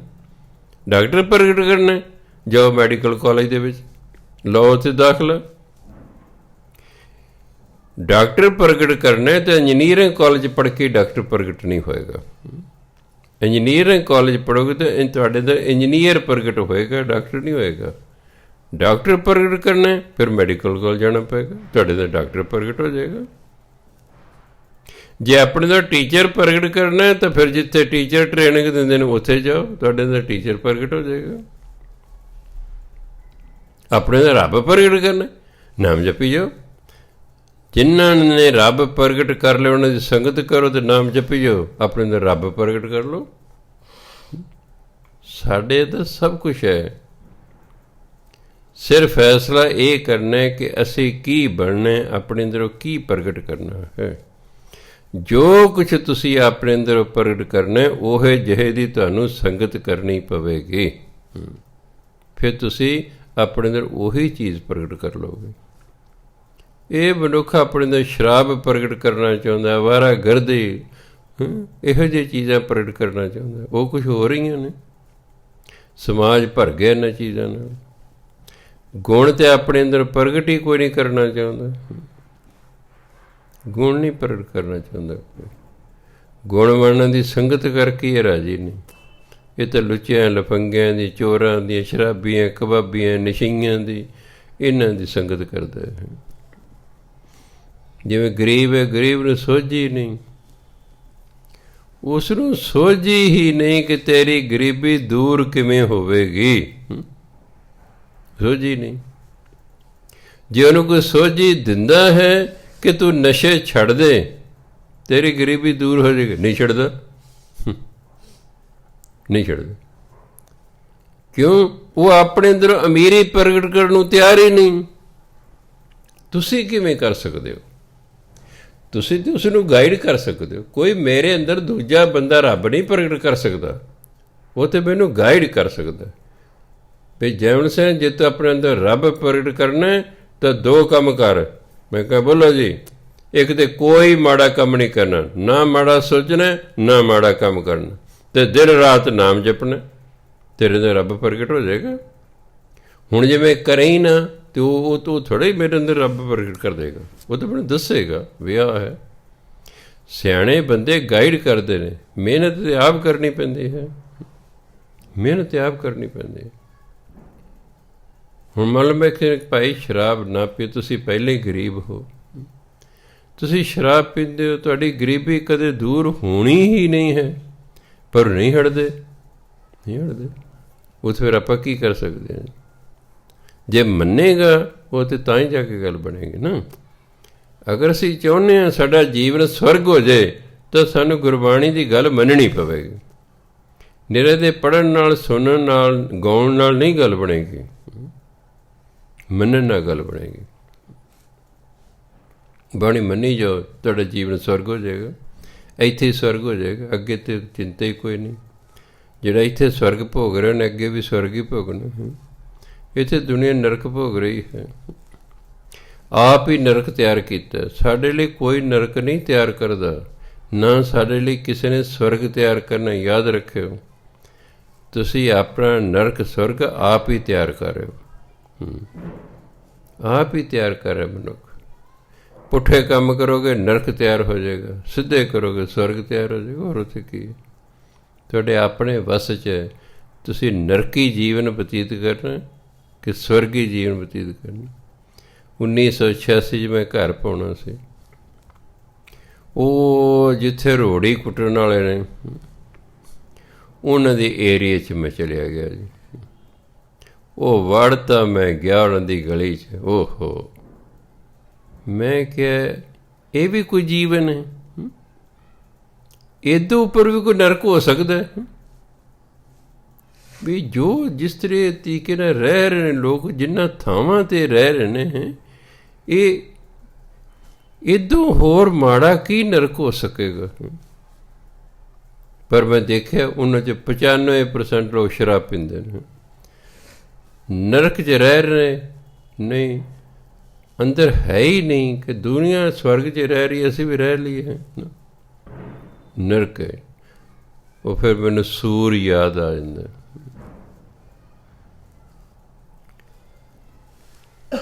ਜਾ ਰਹੇ ਸਨ ਨਾਰਦ ਜੀ, ਆਕਾਸ਼ 'ਚ ਜਾ ਰਹੇ ਨੇ, ਇੱਕ ਸੂਰ ਨਾਲੀ ਦੇ ਵਿੱਚ ਗੰਦ ਖਾ ਰਿਹਾ। ਉਹਨਾਂ ਨੂੰ ਤਰਸ ਆ ਗਿਆ, ਉਹ ਹੇਠਾਂ ਆਏ, ਸੂਰ ਦੀ ਬੋਲੀ 'ਚ ਬੋਲੇ ਵੀ ਮੈਂ ਸਵਰਗ ਨੂੰ ਚੱਲਿਆ, ਵੀ ਤੈਂ ਸਵਰਗ 'ਚ ਜਾਣਾ ਹੈ? ਸੂਰ ਕਹਿੰਦਾ ਮਹਾਤਮਾ ਮੈਨੂੰ ਇਹ ਦੱਸੋ ਸਵਰਗ 'ਚ ਹੁੰਦਾ ਕੀ ਹੈ? ਉਹਨਾਂ ਕਹਿੰਦੇ ਬਹੁਤ ਵਧੀਆ ਖਾਣ ਪੀਣ ਨੂੰ ਹੁੰਦਾ ਹੈ, ਬੜੇ ਸੋਹਣੇ ਬਾਗ ਨੇ, ਫਲ ਹੁੰਦੇ ਨੇ, ਬੜਾ ਰਮਣੀਕ ਇਲਾਕਾ ਹੈ। ਸੁਣੀ ਗਿਆ। ਸੂਰ ਕਹਿੰਦਾ ਮਹਾਤਮਾ ਜੀ ਮੈਨੂੰ ਇਹ ਦੱਸੋ ਸਵਰਗ ਦੇ ਵਿੱਚ ਗੰਦੀਆਂ ਨਾਲੀਆਂ ਹੁੰਦੀਆਂ? ਨਾਰਦ ਜੀ ਕਹਿੰਦੇ ਨਾ, ਗੰਦੀਆਂ ਨਾਲੀਆਂ ਨਹੀਂ ਹੁੰਦੀਆਂ। ਕਹਿੰਦਾ ਤਾਂ ਨਹੀਂ ਮੈਂ ਜਾਂਦਾ। ਸੂਰ ਕਹਿੰਦਾ ਤਾਂ ਨਹੀਂ ਮੈਂ ਜਾਂਦਾ ਸਵਰਗ 'ਚ। ਅਸੀਂ ਗੰਦੀਆਂ ਨਾਲੀਆਂ ਛੱਡਣ ਲਈ ਤਿਆਰ ਹੀ ਨਹੀਂ ਹੈਗੇ। ਮਹਾਤਮਾ ਦੱਸੋ ਕੀ ਕਰਨਗੇ? ਉਹ ਤਾਂ ਕਹਿੰਦੇ ਆ ਤੈਨੂੰ ਸਵਰਗ ਲੈ ਜਾ। ਅਸੀਂ ਕਹਿੰਦੇ ਉੱਥੇ ਬੋਤਲ ਮਿਲੇਗੀ ਪੀਣ ਨੂੰ, ਉੱਥੇ ਮੀਟ ਖਾਣ ਨੂੰ ਮਿਲੇਗਾ, ਉੱਥੇ ਆ ਚਿੱਟਾ ਖਾਣ ਨੂੰ ਮਿਲੇਗਾ, ਉੱਥੇ ਹੀਰੋਇਨ ਖਾਣ ਨੂੰ ਮਿਲੇਗੀ, ਫੀਮ ਮਿਲੇਗੀ, ਭੁੱਕੀ ਮਿਲੇਗੀ। ਉਹ ਕਹਿੰਦਾ ਇਹ ਨਹੀਂ ਮਿਲਦਾ, ਕਿਤਾ ਨਹੀਂ ਮੈਂ ਜਾਂਦਾ। ਇਹ ਮਨੁੱਖ ਨੂੰ ਸੋਝੀ ਹੀ ਨਹੀਂ ਹੈ, ਇਹ ਨਰਕ ਦੇ ਵਿੱਚੋਂ ਨਿਕਲਣਾ ਹੀ ਨਹੀਂ ਚਾਹੁੰਦਾ। ਜ਼ੋਰ ਲਾ ਲੇ ਤੇ ਗੁਰੂਆਂ, ਪੀਰਾਂ, ਪੈਗੰਬਰਾਂ, ਰਿਸ਼ੀਆਂ, ਮੁਨੀਆਂ ਨੇ ਸਤਿਯੁਗ ਤੋਂ ਲੈ ਕੇ ਹੁਣ ਤੱਕ ਇਹ ਬੰਦਾ ਨਰਕ 'ਚੋਂ ਨਿਕਲਣ ਨੂੰ ਤਿਆਰ ਹੀ ਨਹੀਂ ਹੈਗਾ। ਇਹ ਨਰਕ ਭੋਗ ਕੇ ਬੜਾ ਖੁਸ਼ ਹੈ। ਸੋ ਕਬੀਰ ਸਾਹਿਬ ਵਿਚਾਰੇ ਕੀ ਕਰਨ? ਉਹਨਾਂ ਤੇ ਕਹਿਣਾ ਹੀ ਹੈ। ਅੱਗੋਂ ਅਸੀਂ ਨਹੀਂ ਮੰਨਦੇ ਹੈਗੇ। ਕਹਿੰਦੇ ਬੂਢਾ ਬੰਸ ਕਬੀਰ ਕਾ ਉਪਜੋ ਪੂਤ ਕਮਾਲ, ਹਰ ਕਾ ਸਿਮਰਨ ਛਾੜ ਕੇ ਘਰ ਲੈ ਆਇਆ ਮਾਲ। ਬੂਢਾ ਮੈਨੇ ਡੁੱਬ ਗਿਆ, ਹਿੰਦੀ ਦਾ ਸ਼ਬਦ ਹੈ, ਬੂਢਾ ਡੁੱਬ ਗਿਆ। ਬੰਸ ਖਾਨਦਾਨ, ਬੂਢਾ ਬੰਸ ਕਬੀਰ ਕਾ, ਕਬੀਰ ਦਾ ਖਾਨਦਾਨ ਦਾ ਹੀ ਪੱਠਾ ਬਹਿ ਗਿਆ, ਰੁੜ ਗਿਆ ਕਹਿੰਦੇ ਖਾਨਦਾਨ। ਕਿਉਂ? ਉਪਜਿਆ ਪੂਤ ਕਮਾਲ, ਕਹਿੰਦੇ ਸਾਡੇ ਘਰ ਕਮਾਲ ਨਾਮ ਦਾ ਪੁੱਤਰ ਪੈਦਾ ਹੋ ਗਿਆ, ਇਹਨੇ ਸਾਡਾ ਬੰਸ ਹੀ ਡੋਬਤਾ ਹੈ। ਹਰ ਕਾ ਸਿਮਰਨ ਛੱਡ ਕੇ, ਇਹ ਸਿਮਰਨ ਨਹੀਂ ਕਰਦਾ, ਕਰ ਲੈ ਆਇਆ ਮਾਲ, ਇਹ ਧਨ ਦੌਲਤ ਘਰ ਲਈ ਆਉਂਦਾ ਹੈ, ਸਿਮਰਨ ਨਹੀਂ ਕਰਦਾ, ਇਹ ਸਿਮਰਨ ਨਹੀਂ ਕਰਦਾ, ਧਨ ਦੌਲਤ ਘਰ ਲਿਆਉਂਦਾ ਹੈ। ਇਹਨੇ ਤਾਂ ਸਾਡਾ ਕਹਿੰਦਾ ਜਿਹੜਾ ਖਾਨਦਾਨ ਹੀ ਡੋਬਤਾ ਹੈ। ਉਹ ਕਹਿੰਦੇ ਵੀ ਉਹ ਵੀ ਕੋਈ ਪਰਿਵਾਰ ਹੈ, ਉਹ ਵੀ ਕੋਈ ਖਾਨਦਾਨ ਹੈ ਜਿੱਥੇ ਨਾਮ ਹੀ ਨਹੀਂ ਜਪਦੇ ਲੋਕ। ਜਿਸ ਘਰ 'ਚ ਕੋਈ ਨਾਮ ਜਪਣ ਵਾਲੇ ਨਹੀਂ, ਉਹ ਤੇ ਭੂਤ ਵਾੜਾ ਹੈ। ਹੁਣ ਕਹਿੰਦੇ ਕਿ ਵਾੜਾ ਘਰ ਨੂੰ ਕਹਿੰਦੇ ਨੇ, ਵਾੜਾ ਘਰ ਨੂੰ ਕਹਿੰਦੇ ਨੇ, ਭੂਤ ਵਾੜਾ ਭੂਤਾਂ ਦਾ ਘਰ। ਬੰਦੇ ਥੋੜ੍ਹੇ ਰਹਿੰਦੇ ਉੱਥੇ, ਭੂਤ ਪ੍ਰੇਤ ਰਹਿੰਦੇ ਨੇ। ਇਸ ਲਈ ਮੜੀਆਂ 'ਚ ਬੜੇ ਭੂਤ ਪ੍ਰੇਤ ਹੁੰਦੇ ਨੇ। ਤੁਸੀਂ ਕਦੇ ਤੁਹਾਡੀ ਦਿਵ ਦ੍ਰਿਸ਼ਟੀ ਖੁੱਲ੍ਹੀ, ਤੁਸੀਂ ਹੱਕੇ ਬੱਕੇ ਰਹਿ ਜਾਓਗੇ ਵੀ ਇੰਨੇ ਭੂਤ ਪ੍ਰੇਤ ਮੜੀਆਂ 'ਚ ਫਿਰੀ ਜਾਂਦੇ ਨੇ। ਇੱਕ ਸਰਦਾਰ ਵੀ ਸੀ, ਮੜੀਏ ਭੂਤ ਬਣਿਆ ਹੋਇਆ। ਇੱਕ ਹਿੰਦੂ ਭੂਤ ਉਹਨੂੰ ਕਹਿੰਦਾ, ਨਾਲ ਹੀ ਘਰ ਨਾ ਉਹਨਾਂ ਦਾ ਹੈਗਾ ਬਲਵਿੰਦਰ ਸਿੰਘ ਸੰਧੂਰਨ ਦਾ, ਟੈਂਟ ਵਾਲਿਆਂ ਦਾ, ਬੜੀਆਂ ਦੇ ਕੋਲ ਹੀ ਘਰ ਹੈ। ਉਹਨਾਂ ਦੇ ਘਰ ਅਖੰਡ ਪਾਠ ਹੋ ਰਿਹਾ ਸੀ। ਉਹ ਹਿੰਦੂ ਭੂਤ ਸਿੱਖ ਭੂਤ ਨੂੰ ਕਹਿੰਦਾ ਵੀ ਉਹ ਤੁਹਾਡੇ ਅਖੰਡ ਪਾਠ ਹੋ ਰਿਹਾ ਗੁਆਂਢ 'ਚ, ਤੂੰ ਜਾ ਕੇ ਮੱਥਾ ਟੇਕਿਆ। ਕਹਿੰਦਾ ਮੇਰਾ ਹੌਂਸਲਾ ਹੀ ਨਹੀਂ ਪੈਂਦਾ, ਮੈਂ ਵੜ ਹੀ ਨਹੀਂ ਸਕਦਾ ਉੱਥੇ। ਕਹਿੰਦੇ ਮੈਂ ਉਸ ਘਰ 'ਚ ਵੜ ਹੀ ਨਹੀਂ ਸਕਦਾ ਹੈਗਾ, ਕਿਉਂਕਿ ਨਾਮ ਬਾਣੀ ਦੇ ਭੂਤ ਪ੍ਰੇਤ ਨੂੰ ਕੱਢਣਾ ਘਰੋਂ, ਉਹ ਤੇ ਕਿੱਥੇ ਵੜੇਗਾ।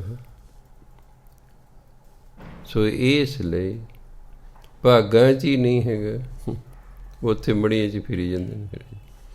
ਅਗਲਾ ਜੀਵਨ ਮਿਲਿਆ ਕੋਈ ਨਹੀਂ, ਰੂਹਾਂ ਉੱਥੇ ਭਟਕੀ ਜਾਂਦੀਆਂ ਨੇ। ਮੰਨ ਲਓ ਮੈਂ ਚਲੇ ਗਿਆ ਮੜੀਆਂ 'ਚ, ਜਾਣਾ ਹੀ ਪੈਂਦਾ ਮੁਰਦਿਆਂ ਦੇ ਨਾਲ। ਹੁਣ ਕੋਈ ਭੂਤ ਪ੍ਰੇਤ ਬਣਿਆ ਹੋਇਆ ਹੈ, ਕਿਸੇ ਜਨਮ ਦੇ ਵਿੱਚ ਮੈਂ ਉਸ ਨੂੰ ਕੁੱਟਿਆ ਮਾਰਿਆ ਸੀ ਫਰਜ਼ ਕਰੋ, ਉਹ ਉਸ ਜਨਮ ਦਾ ਹੀ ਭੂਤ ਪ੍ਰੇਤ ਬਣਿਆ, ਉਹਨੇ ਮੈਨੂੰ ਪਹਿਚਾਣ ਲੈਣਾ। ਮੇਰੀ ਕਮਾਈ ਹੋਣ ਕਰਕੇ ਉਹ ਭਾਵੇਂ ਮੈਨੂੰ ਚੰਬੜ ਨਾ ਸਕੇ, ਪਰ ਆਮ ਬੰਦੇ ਭਲੇਗਾ ਹੁਣ ਅੜਿੱਕੇ, ਉਹਨੇ ਪਹਿਚਾਣ ਲੈਣਾ ਵੀ ਅੱਛਾ ਇਹਨੇ ਮੈਨੂੰ ਕੁੱਟਿਆ, ਇਹਨੇ ਲੱਤ ਤੋੜੀ ਸੀ, ਜਾਂਦਾ ਕਿੱਥੇ, ਉੱਥੇ ਚੰਬੜ ਜਾਏਗਾ। ਫਿਰ ਮੇਰੇ ਕੋਲ ਬਾਬਾ ਜੀ ਭੂਤ ਚੰਬੜ ਗਿਆ ਸੀ, ਫਿਰ ਬਾਣੀ ਨਾਲ ਹੀ ਉਹਨੂੰ ਕੱਢ ਦੇਣਾ। ਕਈ ਬੜੇ ਤਕੜੇ ਛੇਤੀ ਛੇਤੀ ਨਿਕਲਦੇ ਨਹੀਂ ਹੈਗੇ।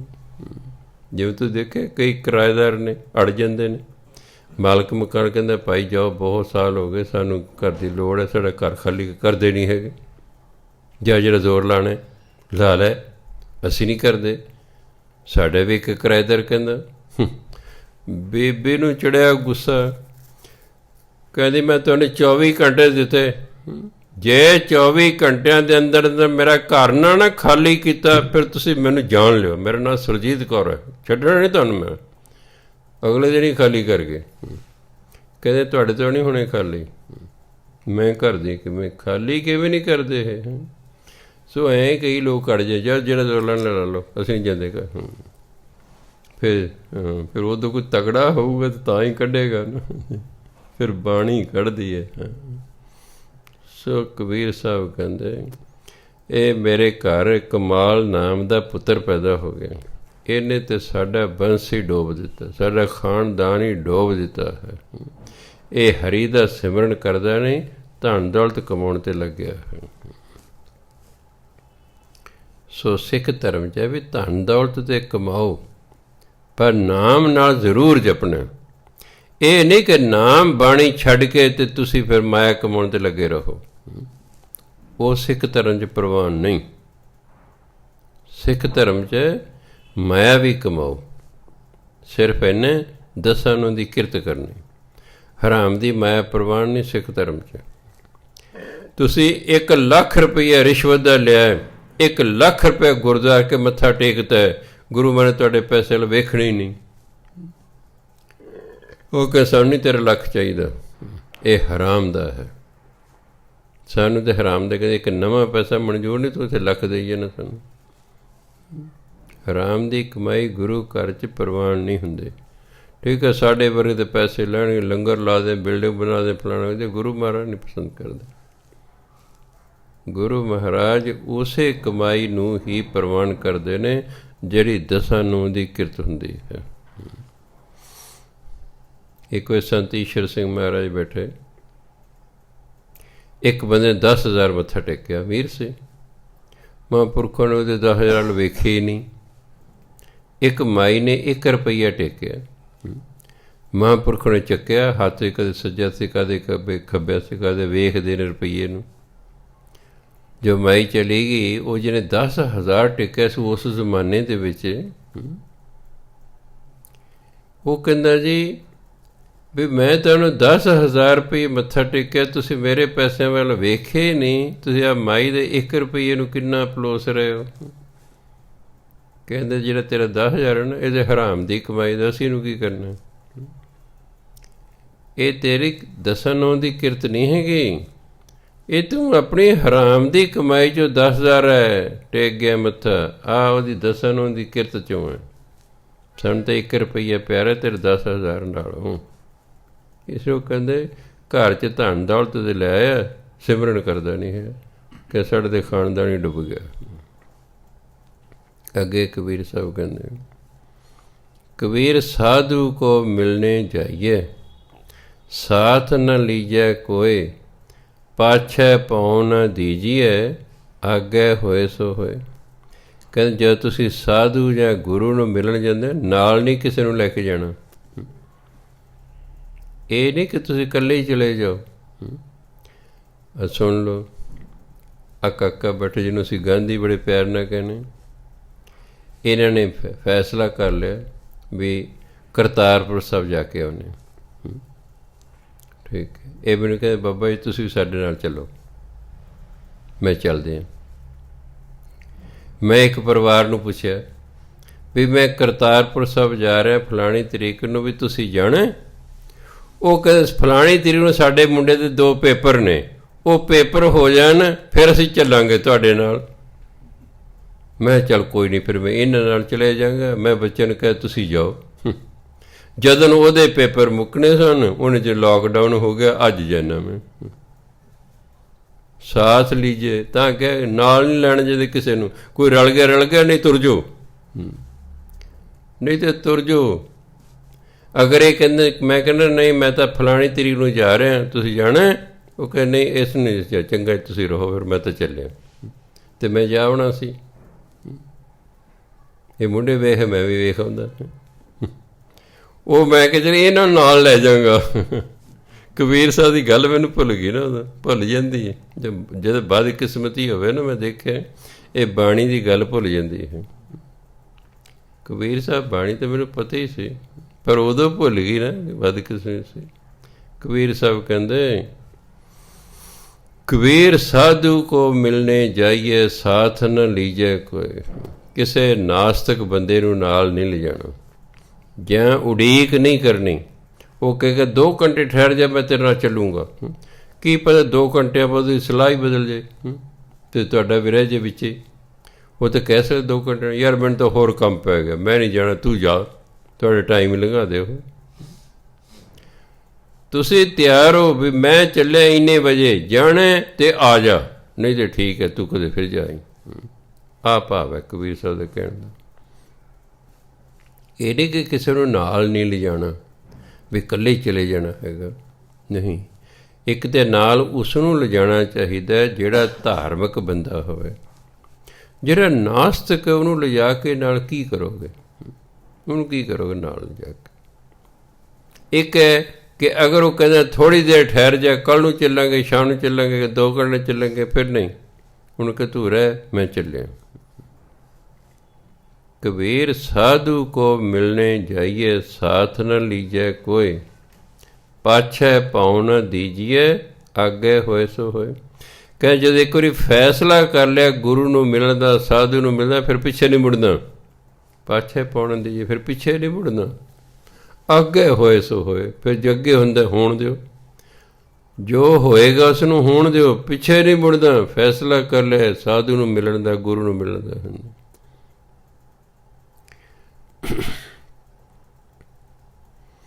ਜਿਵੇਂ ਕਈ ਅਰਦਾਸ ਕਰ ਲੈਂਦੇ ਨੇ, ਅਕਾਲੀ ਬਾਬਾ ਫੂਲਾ ਸਿੰਘ, ਮਹਾਰਾਜਾ ਰਣਜੀਤ ਸਿੰਘ ਤੇ ਉਹਨੇ ਸਹਾਇਤਾ ਕਰਨੀ ਸੀ ਫੌਜਾਂ ਦੀ। ਅਕਾਲੀ ਬਾਬਾ ਹੁਣ ਮਹਾਰਾਜ ਜੀ ਸੀ ਕਹਿੰਦੇ ਵੀ ਕੱਲ੍ਹ ਨੂੰ ਚੱਲਣਾ, ਉਹਨੇ ਸਵੇਰੇ ਅਰਦਾਸ ਕਰ ਲਈ ਕਿ ਸੱਚੇ ਪਾਤਸ਼ਾਹ ਅਸੀਂ ਚੱਲੇ ਹਾਂ, ਸਾਨੂੰ ਫਤਿਹ ਬਖਸ਼ਣਾ। ਤੁਰ ਪਏ, ਜਾ ਰਹੇ ਮਗਰੋਂ ਰਣਜੀਤ ਸਿੰਘ ਨੂੰ ਪਤਾ ਲੱਗਿਆ ਵੀ ਅੱਗੇ ਜਾਣਾ ਦੁਸ਼ਮਣ ਦੀ ਫੌਜ ਜ਼ਿਆਦਾ ਹੈ ਅਤੇ ਅਜੇ ਸਾਡੀ ਫੌਜ ਓਨੀ ਪਹੁੰਚੀ ਨਹੀਂ। ਉਹਨੇ ਅਕਾਲੀ ਬਾਬਾ ਫੂਲਾ ਸਿੰਘ ਦੇ ਮਗਰ ਘੋੜੇ ਵਾਲਾ ਭਜਾਇਆ ਵੀ ਉਹਨਾਂ ਨੂੰ ਰੋਕ ਲਾ, ਅੱਜ ਦਾ ਦਿਨ ਵੀ ਮਗਰੋਂ ਅਸੀਂ ਵੀ ਰਲਦੇ ਹਾਂ ਅਤੇ ਫਿਰ ਇਕੱਠੇ ਹਮਲਾ ਕਰਾਂਗੇ। ਉਹ ਕਹਿੰਦੇ ਵੀ ਮਹਾਰਾਜਾ ਰਣਜੀਤ ਸਿੰਘ ਨੇ ਕਿਹਾ ਤੁਸੀਂ ਅੱਜ ਨਹੀਂ ਜਾਣਾ ਕਾਲੀਆਂ। ਕਹਿੰਦੇ ਦੇਖੋ ਬਈ ਅਸੀਂ ਤਾਂ ਕਰਤੀ ਅਰਦਾਸ, ਹਾਰੀਏ ਜਿੱਤੀਏ ਇਹ ਹੁਣ ਗੁਰੂ ਜਾਣੇ। ਮੈਂ ਅਰਦਾਸ ਕਰਕੇ ਚੱਲ ਪਿਆ, ਮੈਂ ਨਹੀਂ ਰੁਕਣਾ, ਮੈਂ ਹਾਰਾਂ ਚਾਹੇ ਜਿੱਤਾਂ। ਚੱਲ ਪਿਆ ਜੀ। ਜੋ ਰਣਜੀਤ ਸਿੰਘ ਨੇ ਦੇਖਿਆ ਬਈ ਨਹੀਂ ਰੁਕਦਾ, ਰਣਜੀਤ ਸਿੰਘ ਨੇ ਔਡਰ ਕਰਤਾ ਜਿੰਨੇ ਸੀ ਉੱਥੇ ਪਹੁੰਚ, ਬਈ ਫਟਾਫਟ ਤਿਆਰ ਹੋ ਜਾਓ, ਪਹੁੰਚੋ ਫਲਾਣੀ ਥਾਂ 'ਤੇ, ਚੱਲ ਸੋ ਚੱਲ, ਚੱਲ ਸੋ ਚੱਲ। ਬਸ ਬਸ ਫਿਰ ਮੋਰਚਾ ਫਤਿਹ ਕਰ ਲਿਆ। ਕਹਿੰਦੇ ਮੈਂ ਅਰਦਾਸ ਕਰ ਲਈ, ਹੁਣ ਨਹੀਂ ਮੈਂ ਰੁਕਦਾ, ਮੈਂ ਹੁਕਮਨਾਮਾ ਲੈ ਕੇ ਤੁਰਿਆ, ਅਰਦਾਸ ਕਰ ਹੁਕਮਨਾਮਾ ਲੈ ਕੇ ਤੁਰਿਆ, ਇਸ ਲਈ ਮੈਂ ਤਾਂ ਜਾਣਾ ਹੀ ਜਾਣਾ। ਜਿੱਤ ਹਰ ਗੁਰੂ ਮਹਾਰਾਜ ਦੇ ਹੱਥ 'ਚ ਹੈ, ਸਾਡਾ ਕੰਮ ਹੈ ਦੁਸ਼ਮਣ ਦਾ ਮੁਕਾਬਲਾ ਕਰਨਾ। ਬਸ ਉਹ ਪਾਛੇ ਪਾਉ ਨਾ ਦੀਜੀਏ, ਆਗੇ ਹੋਏ ਸੋ ਹੋਏ। ਅੱਗੇ ਜੋ ਹੁੰਦਾ ਹੋ ਹੀ ਜਾਏ, ਪਿੱਛੇ ਫਿਰ ਪੈਰ ਨਹੀਂ ਮੋੜਨੇ। ਫੈਸਲੇ ਕਰ ਲਿਆ ਵੀ ਗੁਰੂ ਨੂੰ ਮਿਲਣ ਜਾਣਾ, ਸਾਧੂ ਨੂੰ ਮਿਲਣ ਜਾਣਾ। ਤੁਸੀਂ ਫੈਸਲਾ ਕਰ ਲਿਆ ਮੈਂ ਫਲਾਣੀ ਤਰੀਕ ਨੂੰ ਹੇਮਕੁੰਟ ਸਾਹਿਬ ਜਾਣਾ, ਬਸ ਜਾਣਾ ਹੀ ਜਾਣਾ। ਕੋਈ ਰਲ ਗਿਆ ਰਲ ਗਿਆ, ਨਹੀਂ ਰਲਣਾ ਸਹੀ। ਕੋਈ ਰਲ ਗਿਆ ਠੀਕ ਹੈ, ਕਹਿ ਸਕਦੇ ਹੋ ਤੁਸੀਂ ਸਾਥੀਆਂ, ਦੋਸਤਾਂ, ਮਿੱਤਰ, ਰਿਸ਼ਤੇਦਾਰ ਵੀ ਮੈਂ ਫਲਾਣੀ ਤਰੀਕ ਨੂੰ ਹੇਮਕੁੰਟ ਸਾਹਿਬ ਜਾਣਾ, ਜੇ ਤੁਹਾਡੇ ਕਿਸੇ ਜਾਣਾ ਤਾਂ ਮੇਰੇ ਨਾਲ ਰਲ ਜਾਓ। ਜੋ ਕਿ ਨਹੀਂ ਇੱਕ ਦਿਨ ਹੋਰ ਠਹਿਰ ਜਾ, ਕੱਲ੍ਹ ਨੂੰ ਚੱਲਾਂਗੇ, ਫਿਰ ਨਹੀਂ ਇਸ ਤਰ੍ਹਾਂ ਕਰਨਾ ਵੀ ਮੈਂ ਚੱਲਿਆ ਤੁਸੀਂ ਰਲਣੇ ਰਲ ਜਾਓ, ਨਹੀਂ ਤਾਂ ਫਿਰ ਮੈਂ ਤਾਂ ਚੱਲਿਆ। ਆਹ ਸਮਝਾਉਣ ਤੋਂ ਭਾਵ ਹੈ ਕਬੀਰ ਸਾਹਿਬ ਦਾ। ਕਬੀਰ ਜਗ ਬੰਧਿਓ ਜਿਹ ਜੇਵਰੀ, ਤਿਹ ਮਤ ਬੰਧੋ ਕਬੀਰ। ਜੈ ਹੈਂ, ਇਹਨੂੰ ਜੈ ਹੈਂ ਪੜ੍ਹਨਾ। ਜੈ ਹੈਂ ਆਟਾ ਲੂਣ ਜਿਉਂ, ਸੋਣ ਸਮਾਨ ਸਰੀਰ। ਕਬੀਰ ਜਗ ਬੰਧਿਓ ਜਿਹ ਜੇਵਰੀ। ਜੇਵਰੀ ਜੇਵੜੀ, ਹਿੰਦੀ ਕਹਿੰਦੇ ਜੇਵੜੀ। ਜੇਵਰੀ ਰੱਸੀ, ਰੱਸੀ ਨੂੰ ਹਿੰਦੀ ਜੇਵੜੀ ਜਾਂ ਜੇਵਰੀ ਕਹਿੰਦੇ। ਕਾਹਦੀ ਰੱਸੀ? ਮੋਹ ਦੀ।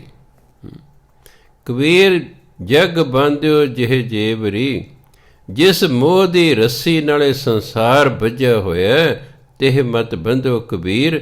ਹੇ ਕਬੀਰ ਤੂੰ ਉਸ ਰੱਸੀ ਨਾਲ ਆਪਣੇ ਆਪ ਨੂੰ ਨਾ ਬੰਨ। ਇਹ ਸੰਸਾਰ ਤਾਂ ਮੋਹ ਦੀ ਰੱਸੀ ਨਾਲ ਫਸਿਆ ਹੋਇਆ, ਬੱਝਿਆ ਹੋਇਆ। ਤੂੰ ਮੋਹ ਛੱਡ, ਮੋਹ ਛੱਡੇਗਾ ਤਾਂ ਹੀ ਰੱਬ ਨਾਲ ਪਿਆਰ ਪਵੇਗਾ ਨਾ। ਇਹ ਬੋਲਿਆ ਰੱਬ ਦਾ ਕੀ ਪੁੱਟਣਾ, ਰੱਬ ਦਾ ਕੀ ਪਾਉਣਾ, ਇੱਧਰੋਂ ਪੁੱਟਣਾ ਇੱਧਰ ਲਾਉਣਾ। ਬੁੱਲੇ ਸ਼ਾਹ ਦਾ ਗੁਰੂ ਅਨਾਇਤ ਸ਼ਾਹ ਗੰਢਿਆਂ ਦੀ ਪਨੀਰ ਹੀ ਲਾ ਰਹੇ ਸੀ, ਇੱਕ ਪਾਸੇ ਪੁੱਟ ਕੇ ਦੂਜੇ ਪਾਸੇ ਲਾ ਰਹੇ ਸੀ। ਇਹਨੇ ਚਿਰ ਸਈਦ ਬੁੱਲੇ ਸ਼ਾਹ ਪਹੁੰਚ ਗਏ। ਕਹਿੰਦੇ ਗੁਰੂ ਜੀ ਰੱਬ ਕਿਵੇਂ, ਅੱਲਾ ਕਿਵੇਂ ਮਿਲਦਾ, ਗੁਰੂ ਰੱਬ ਕਿਵੇਂ ਮਿਲਦਾ? ਕਹਿੰਦੇ ਬੁੱਲਿਆ ਰੱਬ ਦਾ ਕੀ ਪਾਉਣਾ, ਇੱਧਰੋਂ ਪੁੱਟਣਾ ਇੱਧਰ ਲਾਉਣਾ। ਸੰਸਾਰ ਵੱਲੋਂ ਆਪਣਾ ਮਨ ਪੁੱਟਣਾ, ਰੱਬ ਵਾਲੇ ਪਾਸੇ ਨੂੰ ਲਾਉਣਾ। ਦੋਨੋਂ ਪਾਸੇ ਨਹੀਂ ਚੱਲੇਗਾ। ਮੋਹ ਦਾ ਛੱਡਣਾ ਪੈਣਾ। ਜਿੰਨਾ 'ਚ ਅਸੀਂ ਮੋਹ ਨਹੀਂ ਛੱਡਦੇ, ਰੱਬ ਨਾਲ ਸਾਡਾ ਪਿਆਰ ਨਹੀਂ ਹੋ ਸਕਦਾ। ਰੱਬ ਨਾਲ ਮੋਹ ਨਹੀਂ ਹੁੰਦਾ, ਸੰਸਾਰ ਨਾਲ ਮੋਹ ਹੁੰਦਾ। ਮੋਹ ਉਹਦੇ ਨਾਲ ਹੁੰਦਾ ਜਿਹੜੀ ਚੀਜ਼ ਦਿਸ ਰਹੀ ਸਾਨੂੰ ਅੱਖਾਂ ਨਾਲ, ਉਹਦੇ ਨਾਲ ਮੋਹ ਹੁੰਦਾ। ਰੱਬ ਦੇ ਦਿਸਦੇ ਨੇ ਤਾਂ ਸੂਖਸ਼ਮ ਹੈ, ਸੂਖਸ਼ਮ ਨਾਲ ਮੋਹ ਨਹੀਂ ਹੁੰਦਾ। ਸੂਖੀਆਂ ਨਾਲ ਪਿਆਰ ਹੁੰਦਾ। ਰੱਬ ਨਾਲ ਮੋਹ ਨਹੀਂ ਹੁੰਦਾ, ਰੱਬ ਨਾਲ ਪਿਆਰ ਹੁੰਦਾ। ਸੰਸਾਰ ਨਾਲ ਪਿਆਰ ਨਹੀਂ ਹੁੰਦਾ, ਸੰਸਾਰ ਨਾਲ ਮੋਹ ਹੁੰਦਾ ਹੈ। ਭੁਲੇਖੇ ਨਾਲ ਅਸੀਂ ਕਹਿ ਦਿੰਦੇ ਹਾਂ ਸਾਡਾ ਫਲਾਣੇ ਨਾਲ ਪਿਆਰ ਹੈ। ਨੋ, ਉਹਦੀ ਚਮੜੀ ਕਾਰਨ ਉਹਦੇ ਨਾਲ ਮੋਹ ਹੈ, ਪਿਆਰ ਪੂਰ ਕੋਈ ਨਹੀਂ ਹੈਗਾ। ਜੇ ਪਿਆਰ ਹੋਵੇ, ਇੱਕ ਕੁੜੀ ਆ ਗਈ 5 ਸਾਲ ਲਵ ਕਰਦੀ ਰਹੀ, ਉਹਦੇ ਮਾਂ ਪਿਓ ਨਹੀਂ ਸੀ ਮੰਨਦੇ, ਇਹ ਮੇਰੇ ਕੋਲ ਆਈ, ਮੈਂ ਜਿਹਦੇ ਨਾਲ ਵਿਆਹ ਕਰਾਉਣਾ ਹੈ, ਮੈਂ ਵੀ ਭੱਜੀ ਭੁੱਜੀ ਨਾ ਬਦਨਾਮੀ ਦੇ ਦੋਨਾਂ ਪਰਿਵਾਰਾਂ ਦੇ, ਮੈਂ ਤੈਨੂੰ ਪਾੜ ਦੇ ਦਿੰਦਾ, ਮਾਂ ਪਿਓ ਮੰਨ ਜਾਣਗੇ। ਦੌੜਨਾ ਨਹੀਂ, ਦੋਨਾਂ ਪਰਿਵਾਰਾਂ ਦੀ ਬਦਨਾਮੀ ਹੁੰਦੀ, ਪਰ ਘਰੋਂ ਭੱਜ ਕੇ ਨਹੀਂ ਵਿਆਹ ਕਰਾਉਣਾ। ਚਲੋ ਮੇਰੀ ਗੱਲ ਮੰਨ ਲਈ। ਮਹੀਨੇ ਬਾਅਦ ਆ ਗਈ ਵਿਆਹ ਤੋਂ ਬਾਅਦ, ਮੈਂ ਤਲਾਕ ਲੈਣਾ, ਮੈਂ ਪਹਿਚਾਣ ਲਿਆ। ਮੈਂ ਕਿਉਂ? ਜੀ ਉਹ ਤਾਂ ਨਸ਼ਾ ਕਰਦਾ। ਮੈਂ ਤੂੰ 5 ਸਾਲ ਉਹਨੂੰ ਲਵ ਕਰਦੀ ਰਹੀ ਹੈ, ਤੈਨੂੰ ਇਹਨਾਂ ਨਹੀਂ ਪਤਾ ਲੱਗਾ ਵੀ ਉਹ ਨਸ਼ੇ ਕਰਦਾ ਹੈ? ਮੈਂ ਇੱਥੇ ਆ ਕਿ ਤੁਸੀਂ ਝੂਠ ਬੋਲਦੇ ਹੋ, ਕਾਰਨ ਕੋਈ ਹੋਰ ਹੋਊਗਾ। ਇਹ ਕਿਵੇਂ ਹੋ ਸਕਦਾ ਵੀ ਤੂੰ 5 ਸਾਲ ਉਹਨੂੰ ਪਿਆਰ ਕਰਦੀ ਰਹੀ ਹੈ ਅਤੇ ਤੈਨੂੰ ਪਤਾ ਹੀ ਨਹੀਂ ਲੱਗਾ ਵੀ ਉਹ ਨਸ਼ੇ ਕਰਦਾ ਹੈ? 5 ਸਾਲ ਪਿਆਰ ਕਰਕੇ ਮਹੀਨੇ ਬਾਅਦ ਟੁੱਟ ਫੁੱਟ ਹੋ ਗਈ। ਬਸ ਸੰਸਾਰ ਦਾ ਤਾਂ ਹਾਲ ਹੈ। ਇਸ ਲਈ ਕਹਿੰਦੇ ਸੰਸਾਰਿਕ ਮੋਹ ਛੱਡੋ ਤਾਂ ਰੱਬ ਨਾਲ ਪਿਆਰ ਪਵੇਗਾ। ਜਿਸ ਮੋਹ ਦੀ ਰੱਸੀ ਨਾਲ ਸੰਸਾਰ ਬੱਝਾ ਹੋਇਆ ਨਾ, ਹੇ ਕਬੀਰ, ਤੂੰ ਉਸ ਮੋਹ ਦੀ ਰੱਸੀ ਨਾਲ ਆਪਣੇ ਆਪ ਨੂੰ ਨਾ ਬੰਨ। ਜੈ ਹੈ ਆਟਾ ਲੂਣ ਜਿਉਂ ਸੋਣ ਸਮਾਨ ਸਰੀਰ। ਇਹ ਜਿਹੜਾ ਸਰੀਰ ਹੈ ਸੋਨੇ ਵਾਂਗੂ ਕੀਮਤੀ ਹੈ, ਪਰ ਜੇ ਤੂੰ ਇਹਨੂੰ ਮੋਹ 'ਚ ਬੰਨ ਲਿਆ, ਜਿਵੇਂ ਆਟਾ ਅਤੇ ਲੂਣ ਪਾਣੀ 'ਚ ਖੁਰ ਜਾਂਦੇ ਨਾ, ਐਂ ਤੇਰਾ ਸਰੀਰ ਵੀ ਬਰਬਾਦ ਹੋ ਜਾਏਗਾ। ਜਿਸ ਕੰਮ ਲਈ ਤੂੰ ਤਾਂ ਕਰ ਹੀ ਨਹੀਂ ਸਕਣਾ।